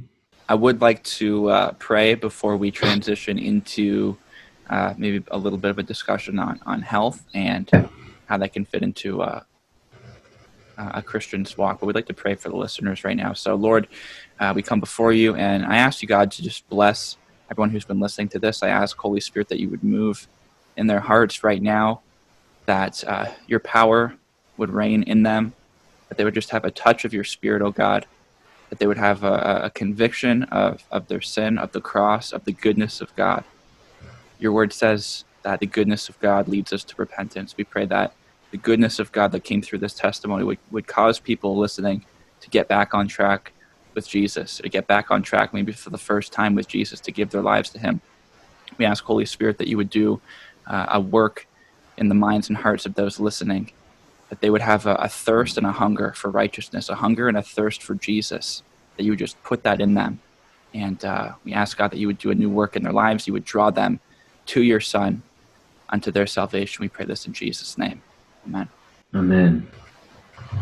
Okay, so something that I really appreciated about you, which was actually the reason why we started talking in the first place. Right? Yeah. I messaged you because I saw that you followed me on Instagram, and I was looking at your profile, and I was amazed at the mass you had, but also the leanness, the body fat percentage compared to the muscle mass that you had, and it was impressive and very interesting. So I asked you about your diet, and you were vegan, all plant-based. We would definitely say as Christians that veganism is not a moral obligation from God, right? It's not a binding commandment on Christians. I would go as far as to say that veganism is the most morally virtuous diet on the planet. Easily. There's a difference between a moral virtue and a moral obligation, right? So I can be really morally virtuous in the sense that I can walk down the streets and I can, pick up trash and create a more clean environment for everyone else who's walking by there. But do I have an obligation from God to do that? No, unless my conscience convicts me to do that. And then I have to, because whatever does not proceed from faith is a sin. If my conscience has convicted me, that becomes sin for me if I don't do it. Mm-hmm. So I would definitely confer that veganism is the most morally virtuous diet in terms of its environmental impact, its impact on resources, its impact on the animals, and even its health benefits in terms of stewardship of our body. So would you agree that this is more of a matter of conscience? Yeah, absolutely. Before I came to know the Lord and was saved, life for me was all about veganism. Right. That was really my main focus. And my main purpose in life was to, well, if this is a way that I can do some good in this world before I die, fearful, anxious, and depressed, then at least I can do something good here. And so, but I went into veganism for health reasons. When I was at 40 years old, I no longer recognized myself because I was young. When I was younger, I was a gymnast, and I was always an athlete. So I was always lean and I always had shoulders and back. And, I was like, this is really cool what this sport gave me. I want to continue on. I love strength training. We used to prepare for the Iron Cross and we would train for 6 months to get this incredible, maneuver of strength that not many people can do. And, handstands and handstand push-ups and planges and, front levers, all these kind of great strength moves. And I was in love with that. Now, obviously, you can't do gymnastics into your later years. So I just continued with strength training. So I love to go to the gym and lift weights. But when I hit 40, I mean, my face was all broken out and red and splotchy and itchy and peeling from rosacea. I had horrible digestive issues. I had lower abdominal bloating. I had inflammatory joint pain. I had seasonal allergies that kept getting worse every year. And I had all these symptoms that just kept getting worse. And I looked at Kind of myself, sounds like me sometimes. yeah. And so I looked at myself in the mirror and I was like, what's going on? And so I felt like, what is it that I'm not eating that if I did eat it, it would heal me? So I went into all the latest superfoods and I was trying, wheatgrass shots and, putting wheatgrass on my face, coconut oil on my face, drinking shots of coconut oil, Right. turmeric, all these different things that I could possibly do to make myself heal. And it wasn't working. And so, and the thing that frustrated me more than anything was that I couldn't go to the gym much because everything hurt. My lower back hurt, my hamstrings hurt, my shoulder hurt, my wrist hurt, my elbow hurt, and I couldn't really lift without pain. And so it bothered me because I couldn't keep my fitness level up. And so when my wife would always kind of just gently suggest veganism, and I was like, no, because I don't want to lose my muscles, whatever I had left at the time. And I just didn't know any better. And so she's just like, okay, well, I'm going to start making some vegan food. And if you want to eat it, great. And so, I had this big bowl of turkey in my hand, ground turkey, and I'm eating it while she's making some chickpea omelets. And I'm like, that looks really good, And she's like, want to taste some? So I tasted some and it was delicious. I'm like, that's nice, honey. So I'm, go off eating my turkey and not realizing that the amount of animal protein and animal fat that I was eating was the cause of my inflammation, my digestive disorders, my skin disorders, and the fact that my allergies were so inflamed once a year during the springtime. Is that just because it's acidic, or what do you attribute that to? Well, it's acid forming, it's pro-inflammatory, it's high in cholesterol, and so there's a certain amount of protein that our bodies need per day. Each one is individual. And usually the animal protein and animal fat that exists in animal products is so concentrated that our bodies have a hard time, they absorb it well, but absorption is not an indication of health. So how well the body absorbs something does not indicate that it's good for you. It just says that your body is great at absorbing it. So for instance, whey protein, which a lot of people have in their protein shakes, is a highly absorbable form of animal protein, which comes from milk. And so, plant protein is, that comes from plants. So this is the bottom line here, that all amino acids, all essential amino acids come from plants. So essential amino acids and amino acids are the building blocks of protein. So when people think, I want to get protein, they automatically think of the globular protein that comes from animals in animal flesh. Right. And so by eating that, you get everything that your body needs and more. And more doesn't necessarily mean good. It just means Right. you're getting a lot of other unwanteds that we shouldn't be eating on a regular basis. And so by changing over from animal protein to plant protein, what the turning point for me really, Steve, was when my wife showed me a video, and it wasn't one of those slaughterhouse videos, which are horrific. It was a video called "Uprooting the Leading Causes of Death" by Dr. Michael Greger. And he talks for over an hour about how our dietary choices are the cause of the leading causes of death in America, in Western civilization today, heart attacks, cancer, strokes, and so forth. Heart disease, for Heart sure. disease. Yeah, heart disease. And so by looking into this and seeing this video, I was like, I can't argue with this. And so overnight, I switched my diet from a mostly animal-based diet to a plant-based diet. And literally within 2 weeks, my most of my symptoms were attenuated. Some of them disappeared. And over the course of the next year, virtually all of them disappeared. And I got my abs came back. I got my 18-year-old waist back. My skin cleared up. And life just changed for me in that way physiologically.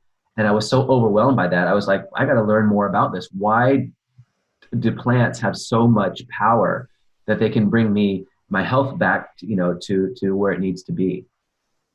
That's extremely interesting, because for me, I did do a vegan diet, Right. and um, I wonder, so basically I tried veganism. People ask me a lot about veganism because they know I was one. And I was kind of insinuating here and there that I do, it has its practical application, especially for reversing disease and reversing any kind of adverse health issues that you're having. Actually, that was one of the motivators for leading me to go into veganism in the first place, was looking at all these abstracts, these PubMed peer-reviewed articles and studies linking the consumption of meat and dairy to virtually everything from heart disease to, colon cancer to arthritis. Right. It's literally linked to absolutely everything. And so I was like, okay, if eating this equals my chance of all-cause mortality to go up, which is just true, then I'm going to stay away from it. And I ended up, completely getting rid of it out of my diet. And for about a year and a half, I tried, and I was supplementing everything under the sun. I don't really know why I didn't feel optimal on it. But at the same time, as I'm not feeling optimal on it, as I'm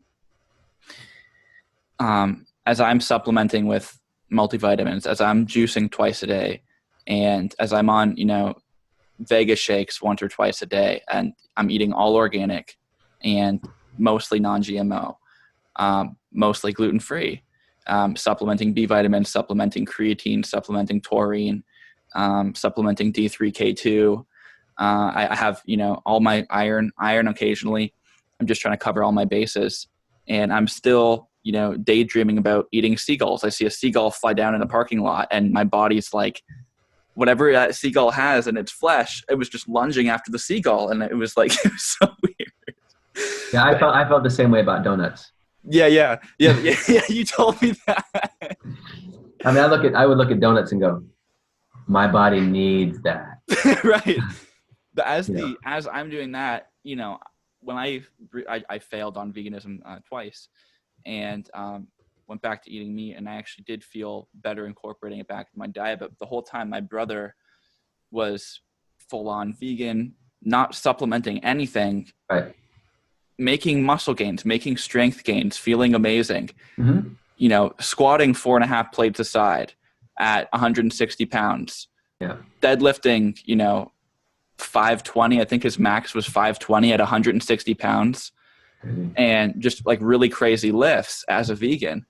And so what are your thoughts on the idea that it's not, people's bodies aren't built for long-term success on a vegan diet, or do you think that they are, and people just do it incorrectly?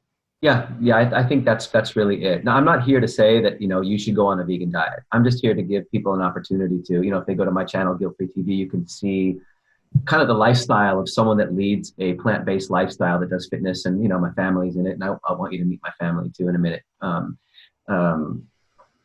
That it's just a way of life that can help, but a lot of people do it wrong. A lot of people don't eat enough food. That's right. They don't get enough calories, so they feel deficient, not necessarily in nutrition, but in calories. So you can eat tons of greens and juices and everything, and really ramp up your micronutrients, but you cannot fuel yourself off of salad. And a lot of people make the mistake of going from a high calorie, high animal protein diet to a low calorie vegan diet where the food's just running through them and they don't feel satisfied. And they look at a burger and go, if I could only get 700 calories in one sandwich, I would be so happy. And that's why a lot of people, when they fall off or they go back and they eat a piece of high calorie rich food, their bodies are singing.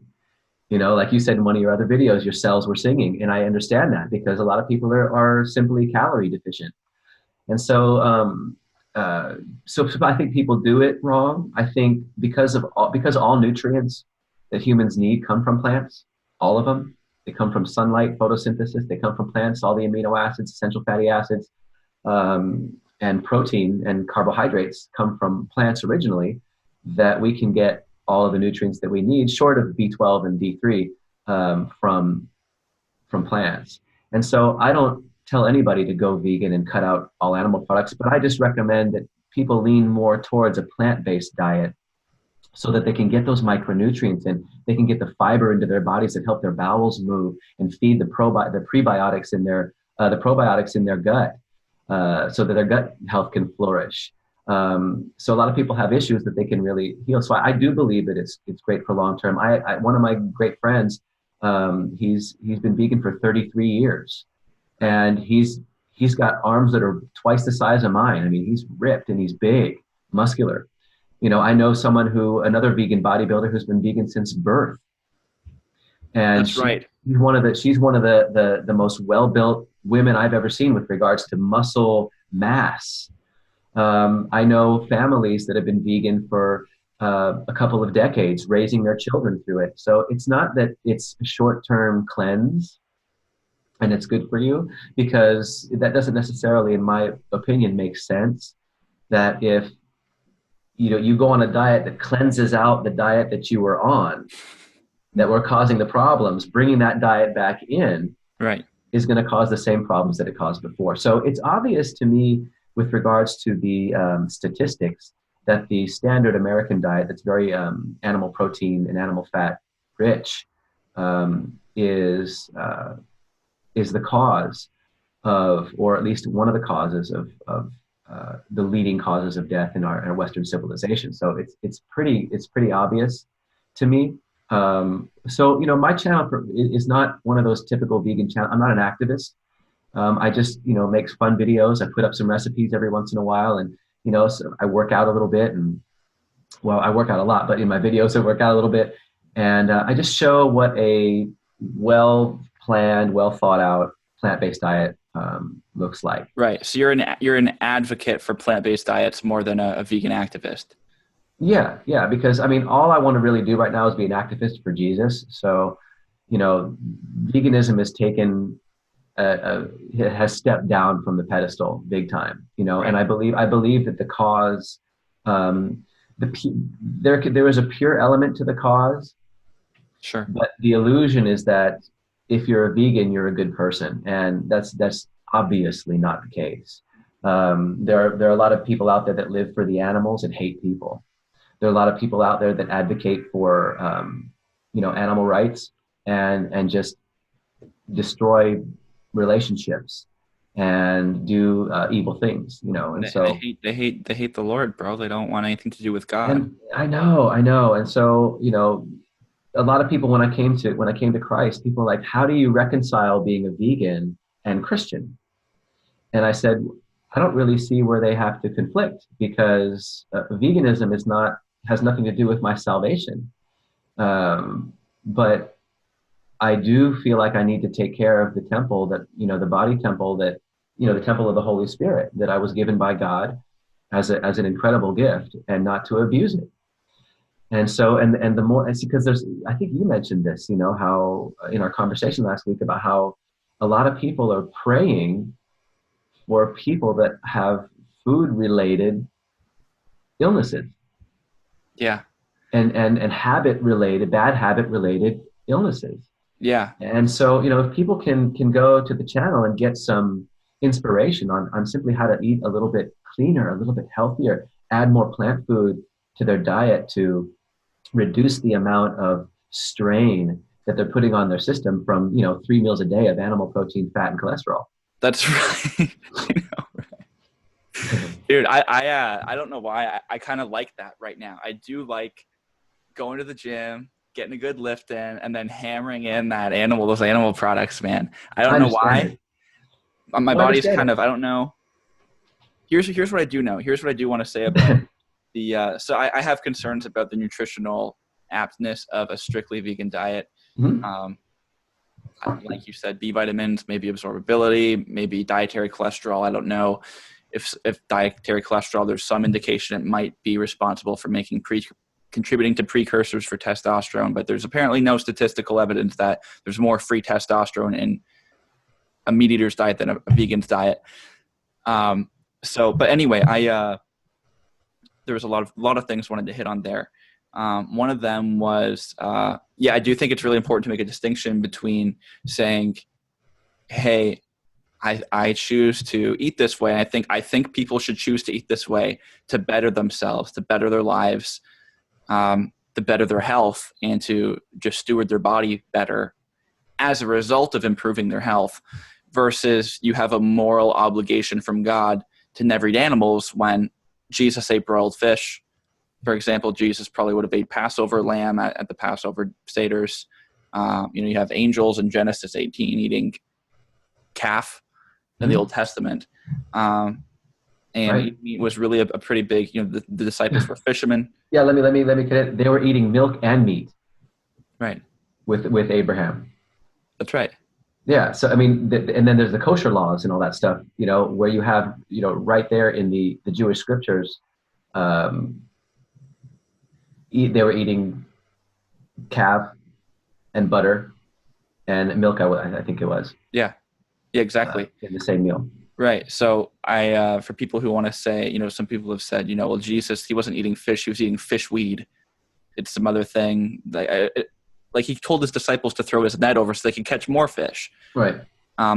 There is a difference. I do want to make a distinction just to help to balance this out. There is a difference between, and I'll let you comment on here, and then there's a bunch of other areas we can take this because it's a fascinating discussion to me.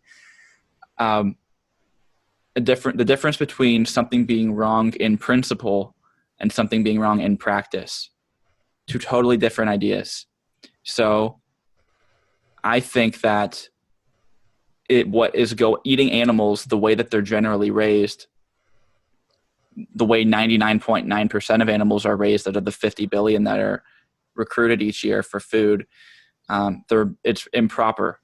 In the U.S., you're talking about. In the U.S., Yeah.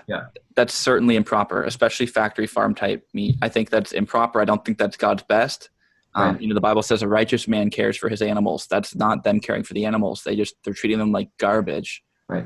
And even my uncle, he does audits for like factory farms and animal industry factories. And he was just at a factory and he said it's normal for pigs. They're raised to be so fat and so big that their bone structure can't even handle it, and their legs will just break and then just drag around with broken legs because they can't support their own weight. That's their life. Right. It's sad. I don't think it's God's best. So for me, it's a matter of something being incorrect in practice, not as a matter of principle. Yeah, and that's where I think a lot of people that are would consider themselves vegans or that are vegans have a problem, because they may want to connect with the Bible, but because the Bible does not condone animal slaughter, it doesn't basically it's not forbidden.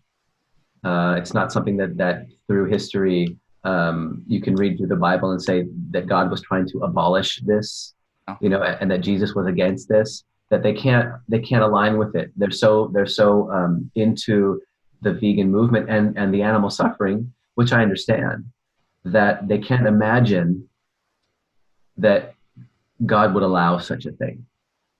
And so instead of looking deeper into it, they just close themselves off to the Bible altogether. Right. And if we actually look, I believe it was in Jonah, one of God's motives for not destroying the entire city was the animals that were there, the sympathy toward the animals. The God's picture in the Garden of Eden when he initially created the world was for all creatures to be living in perfect harmony with each other. It wasn't until sin entered the world, at least in the way that Genesis is understood in an orthodox view. Animals weren't even eating each other before the fall. Then sin entered the world, and then I don't know exactly what happened biologically to animals, but something definitely happened to nature, to the order of events in nature, where now there was this system of competition and death and so forth. And so that was a product of sin. And it wasn't actually until after the flood that God actually gave Noah instruction and permission to eat the animals that he gave them to man for food. And so these are indicators, not that it's something we have to abolish by moral obligation, but these are indicators definitely that it's not God's best, that it's not his final picture. That's why it talks about in prophetic books such as Revelation, the lion will lay down with the wolf, and I think it says that, people will jump on snakes' holes or something like that. There's going to be no more animal hostility for humans to animal or animal to animal contact. And so my question for vegans would be like, well, why not be on the side of the creator who's actually a part of the solution, wanting to restore everything to its original position, Mhm. rather than be stuck in this endlessly hopeless worldview of atheism where everything is just going to go extinct and there's nothing you can do to prevent the suffering of animals and people. It's just going to happen inevitably. Why not get on the side of the solution where God wants to restore everything back to a state of harmony and peace? Right, right, right. Well, and also the New Age movement, where, and it's the funny because they use the golden rule all over the place, Right. Straight out of the Bible. And that was the thing that I used to do also in when I was in the New Age, was just basically just pick out what I liked, what felt good, what tickled my ears, and felt good to me, and take that from the Bible, take that from the Tao Te Ching, take that from the Quran, whatever I looked at. That if that part felt nice to me, I would take that piece of it and make it my own, and basically become my own, the creator of my own reality. And in that movement, you can find a lot of compassion for other people. There's this whole heartfelt need to show acceptance to everyone, every living being. And they use the word sentience a lot, to sentient beings, feeling beings, that permeates through that. And so being on a vegan diet and having a family that's on a vegan diet, my kids love it. They're healthier than ever. They used to get sick all the time when they used to eat meat and eggs and fish and chicken and milk and stuff. They would get sick every couple of weeks with ear infections and fevers and stuff. And they're just such, the best way to describe my children, you'll see them, is that they are lean and strong. And they have great strength in their immune system. They bounce back from things really quickly. And so the evidence in my life, and we've been a vegan family for 4.5 years, is that it's done us nothing but good. Right. And so, you can be a believer, a Christian or a Messianic Jew, which is the same thing. It's just us as Jews, we have the tradition that, and the history of being connected with the Jewish culture. And also the lineage of the Messiah, that you can live a life that is for God, yet take care of yourself and the planet at the same time. And for me, it's just a wonderful, all-encompassing way to live. Yeah.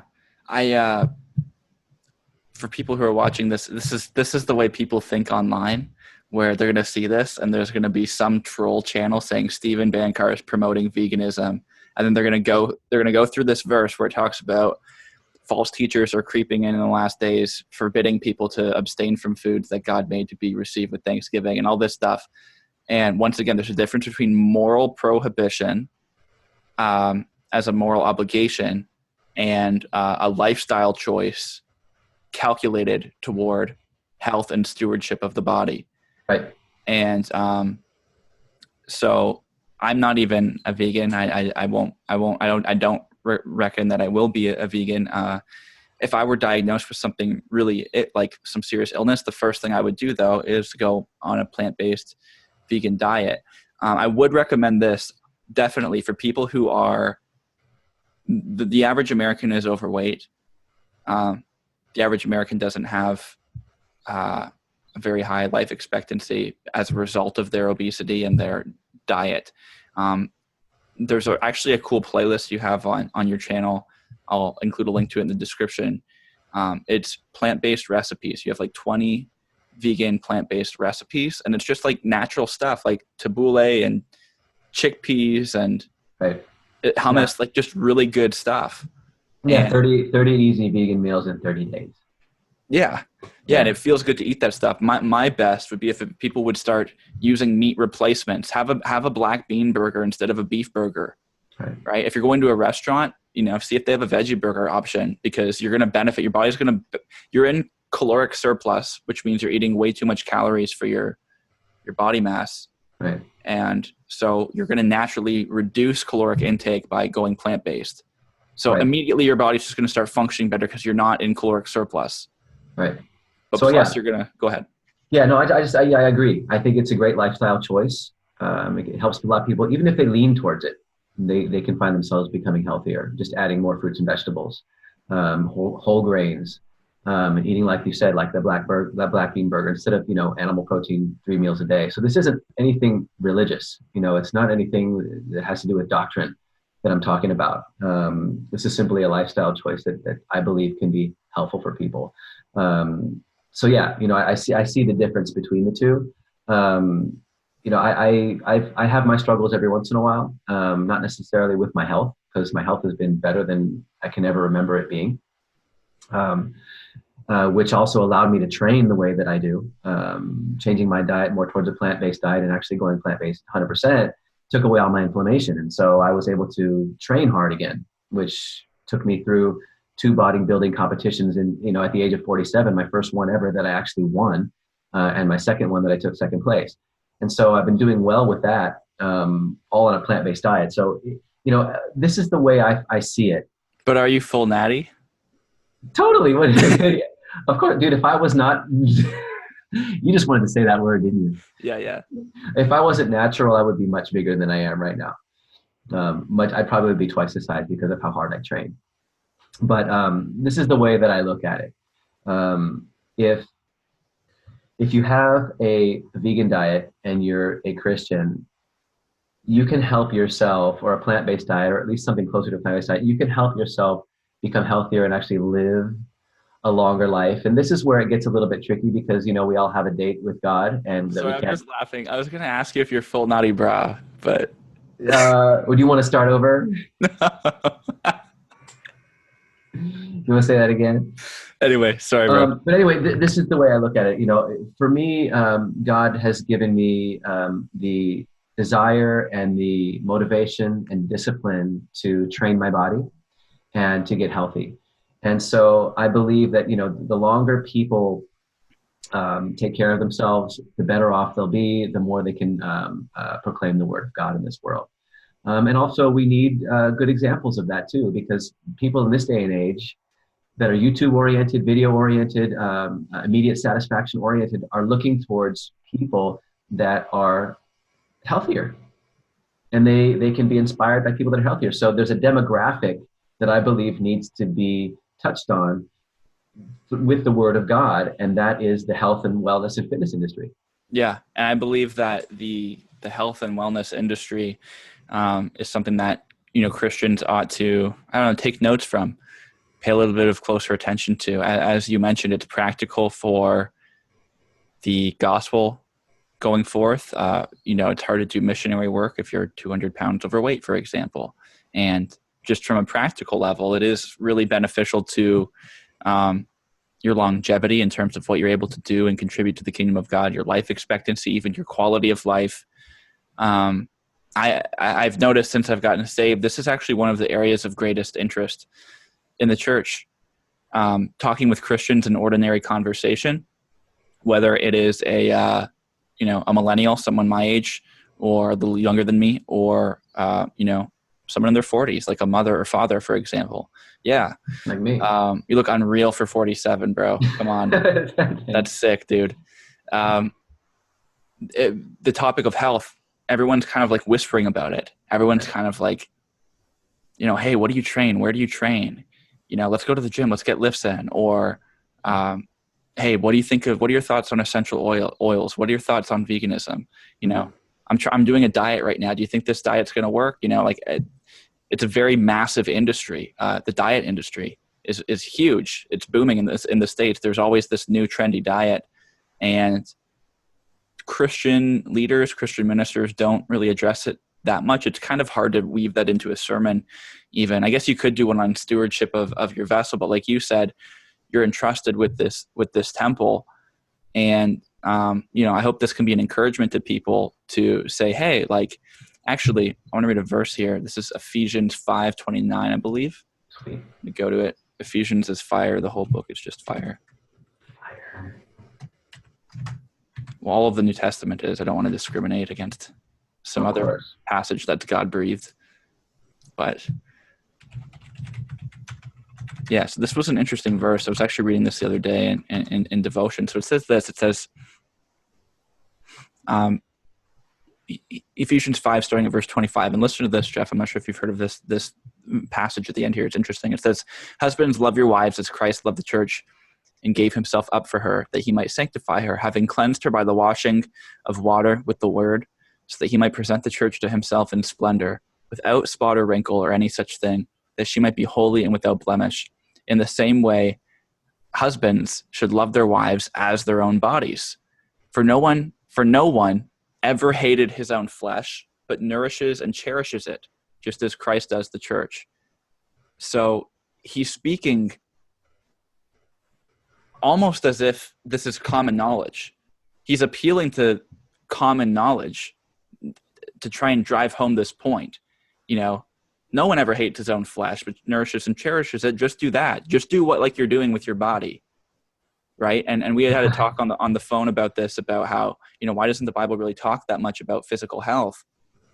It would have been much more self-evident back then, especially when people were working jobs like carpentry, like Jesus, heavy fishermen, the heavy fish nets, especially when they're all soaked and filled with fish. You have to be strong for that. Right. Everything was really manual labor. Right. Paul was a tent maker, for example. No one has ever hated his flesh, but nourishes and cherishes it. Like, he's speaking normatively, like this is prescriptive. This is common knowledge. I'm going to appeal to this to give you a helpful analogy, something you already know and concede, to help drive home this point that you're supposed to love Christ in this way. You're supposed to love your wife in the way that you love your body.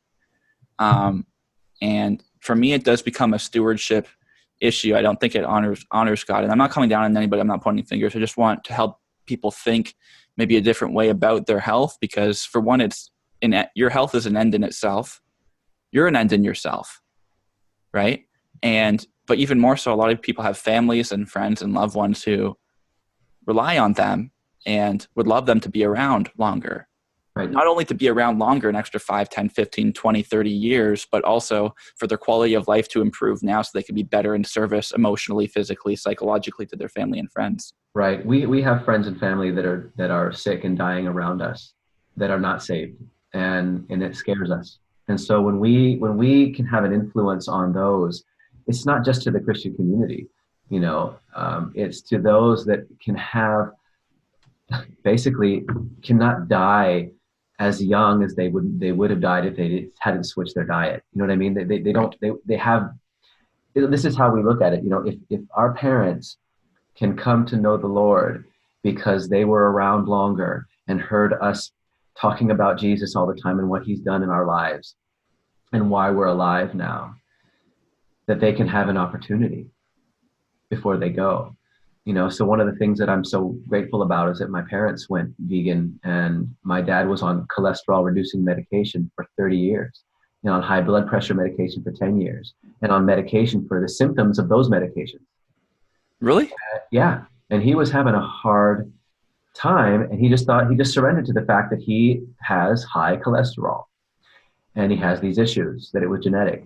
And then when he changed his diet, all that stuff went away. He was off all medication within 6 months. Wow, and really? he sprang back to life at 70. And so my mom did the same thing and reached her ideal weight for the first time in her life, and that she's been trying to in the last 45 years. And so when I look at it, I see, okay, my parents, although they're not believers, they have been given more life, more health, to be able to have an opportunity to come to know the Lord. And I look at it that way, and it's like, God is sovereign, but we have the choice to destroy ourselves or not. Yeah, so absolutely. So it's like, I want to help give people that haven't come to know the Lord yet a greater opportunity to do that. And sometimes by bouncing back to health and bouncing back to life, that can be a way. Yeah, absolutely. And just to be clear, God loves people whether they're sick or not. God loves people whether they're overweight 10 pounds or 1,000 pounds. His love and acceptance for people does not change, and neither does the churches. I mean, I love you just as much. We love you just as much. That has nothing to do with it. It's just a matter of how can you most optimally live out your life for Christ on this earth, not only in action, but also in modeling righteousness. right? Being an example of discipline, being an example of the fruit of the Spirit. And one of the fruits of the Spirit is self-control. And here's where push gets to shove, though, is a lot of people realize that the reason why, I'm constantly gaining weight year after year after year is because I'm eating, because I'm suppressing pain. It's how I deal with pain and suffering. It's how I get some ounce of pleasure out of this miserable life. Are you supposed to say I can never have pleasure in my life? Because a lot of people that just have a lot of suffering and pain that they're medicating and pacifying with food. And that's where really reliance on the Lord comes into play. When you start to try and better yourself and deny yourself of addictive behavior, you start seeing all the pain that's under there contributing and motivating that. And that's when you have to really turn to Christ. And that will really help accelerate your walk with Jesus. That's right. That's right. I mean, I think about it this way, to save the animals and to save your health and to lose it all in the end is not worth it. So, the plant-based diet used to be for me the end all. But now it's just an element. It's just an element that can enhance my life, my family's life, some of my friends' life that have chosen that path, and the life of animals that are suffering on the planet. So, but to do that and lose heaven, and to lose God, and to lose Jesus, it's not worth it. But right. Can I introduce you to my family? Yeah, absolutely. All right, hold on. Yeah. את יכולה להביא את הילדים? בואי, אני רוצה שתכירו אותו. לא. בואו. I'm going to unplug here so they can hear you and you can hear them. Yeah. Can you still hear me? Yeah. Great.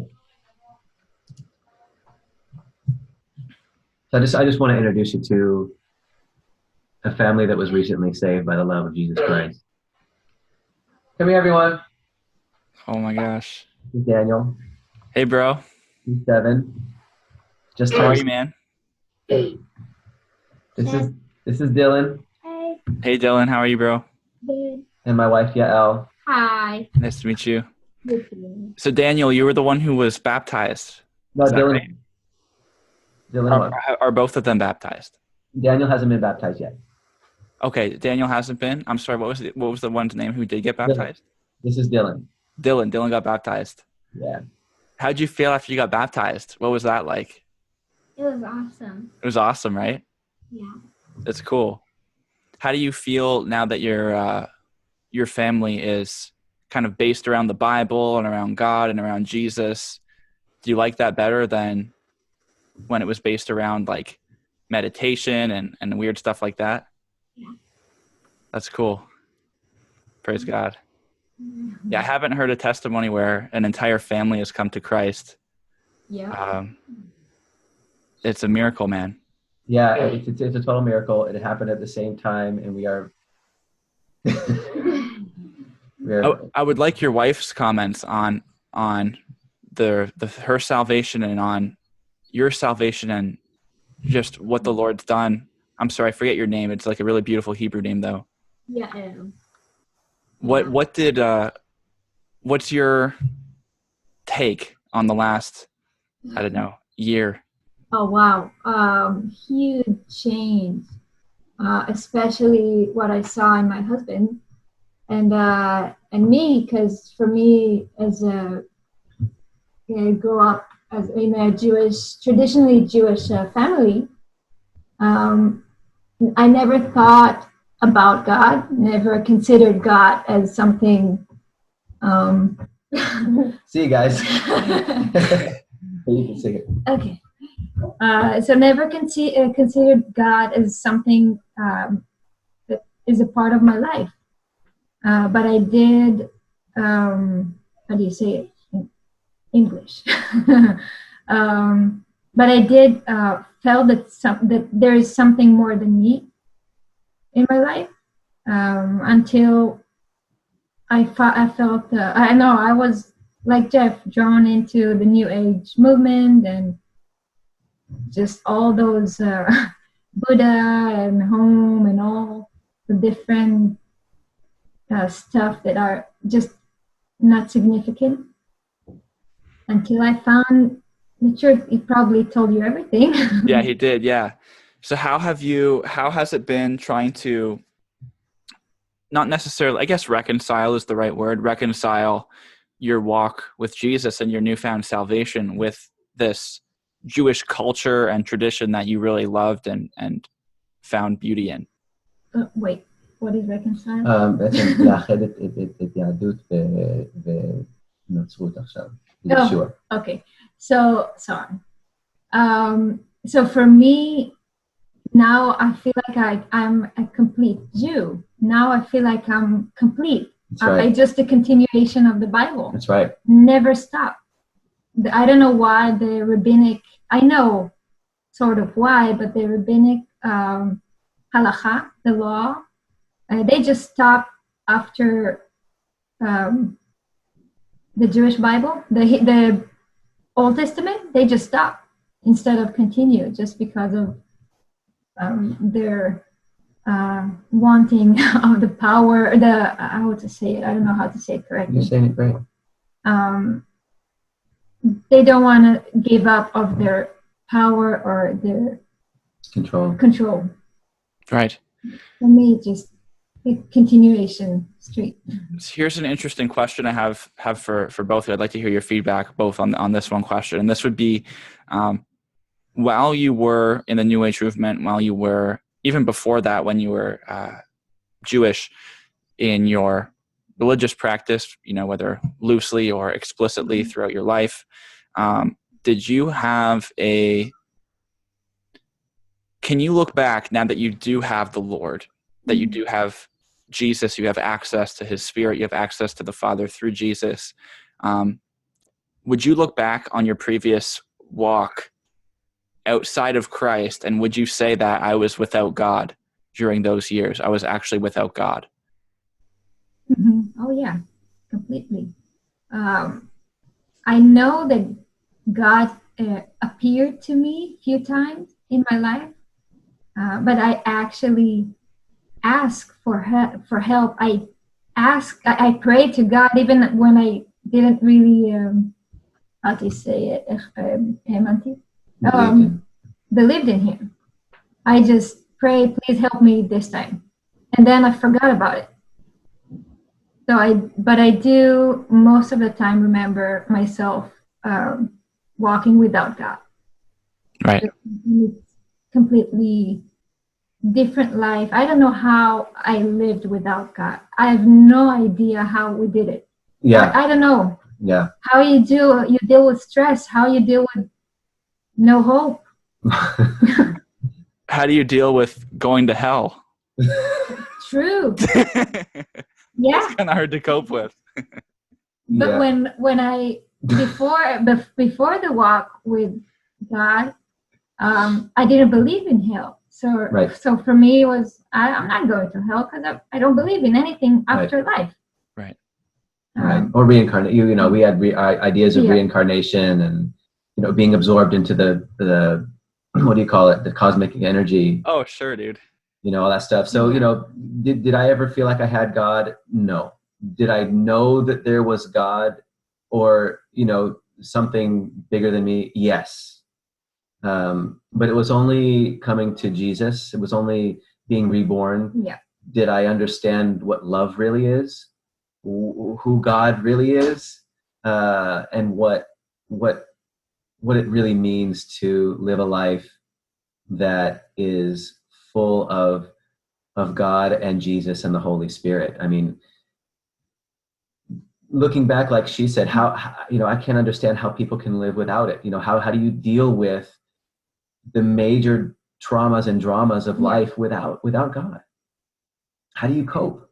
Exactly. So it sounds like both of what you're saying is that you kind of made maybe intellectual passes toward God, or maybe reached out toward God in your mind throughout the course of your life here and there. You had some idea of, he exists, I'm going to direct a prayer toward him, but you didn't come into an experience with God until Christ. Right. Right. Absolutely. You know, we in the New Age movement, we work so hard, Mm-hmm. and in Judaism as well, and in Catholicism, through works, you elevate yourself. You try to elevate yourself through all of this effort, Right. and through no work of our own, we have finally experienced the supernatural. Yeah. In all the effort that we tried to experience supernatural, we finally experienced it by the faith, our faith and trust in Jesus Christ. Paul says in Galatians, he's rebuking the church in Galatia for trying to be justified through the works of the law. And he says, did you receive the Spirit from the works of the law or from the hearing that is with faith? Mm-hmm. Right. You received the Spirit by faith, bro. It's the gospel. Oh, hallelujah. All right. Well, hey, I really appreciate this. I appreciate both of you taking the time. I'm moved, bro. I love you, man. I love your family. I hope I get to meet you next month. Yeah, me too. I hope that still happens. But thank you so much for doing this interview. This has been wonderful, bro. Yeah, well, God bless you and all the work that you're doing. I just hope that, if you're watching and you need some support, you want to reach out and ask me and, Steve questions, just feel free. Put them in the comment section here. Come visit me on my Guilt-Free TV channel. I mean, my Guilt-Free TV channel on YouTube is not Christian based, but because most of the channel was created 3.5 years prior to me coming to know, or 3 years prior to me coming to know the Lord. And so as I evolve in my walk, the channel will also evolve as well. But feel free to ask questions. I'm really, all I really want to do right now is serve the Lord. So thank you so much for having me here to share my story. It's just, I wake up every morning and just put my hands up because I was literally ready to leave this earth with these hands, through these hands, and right. It was literally, not just spiritually, but literally saved. Yeah. Amen. Amen. Praise God, bro. Love you, man. Love you too, bro. All right, cool. Well, thank you guys for listening. I hope this has blessed you. I'm going to include a link to Jeff's channel in the description. Give him a subscribe, show him some love, and I will see you guys in the next video. Take care.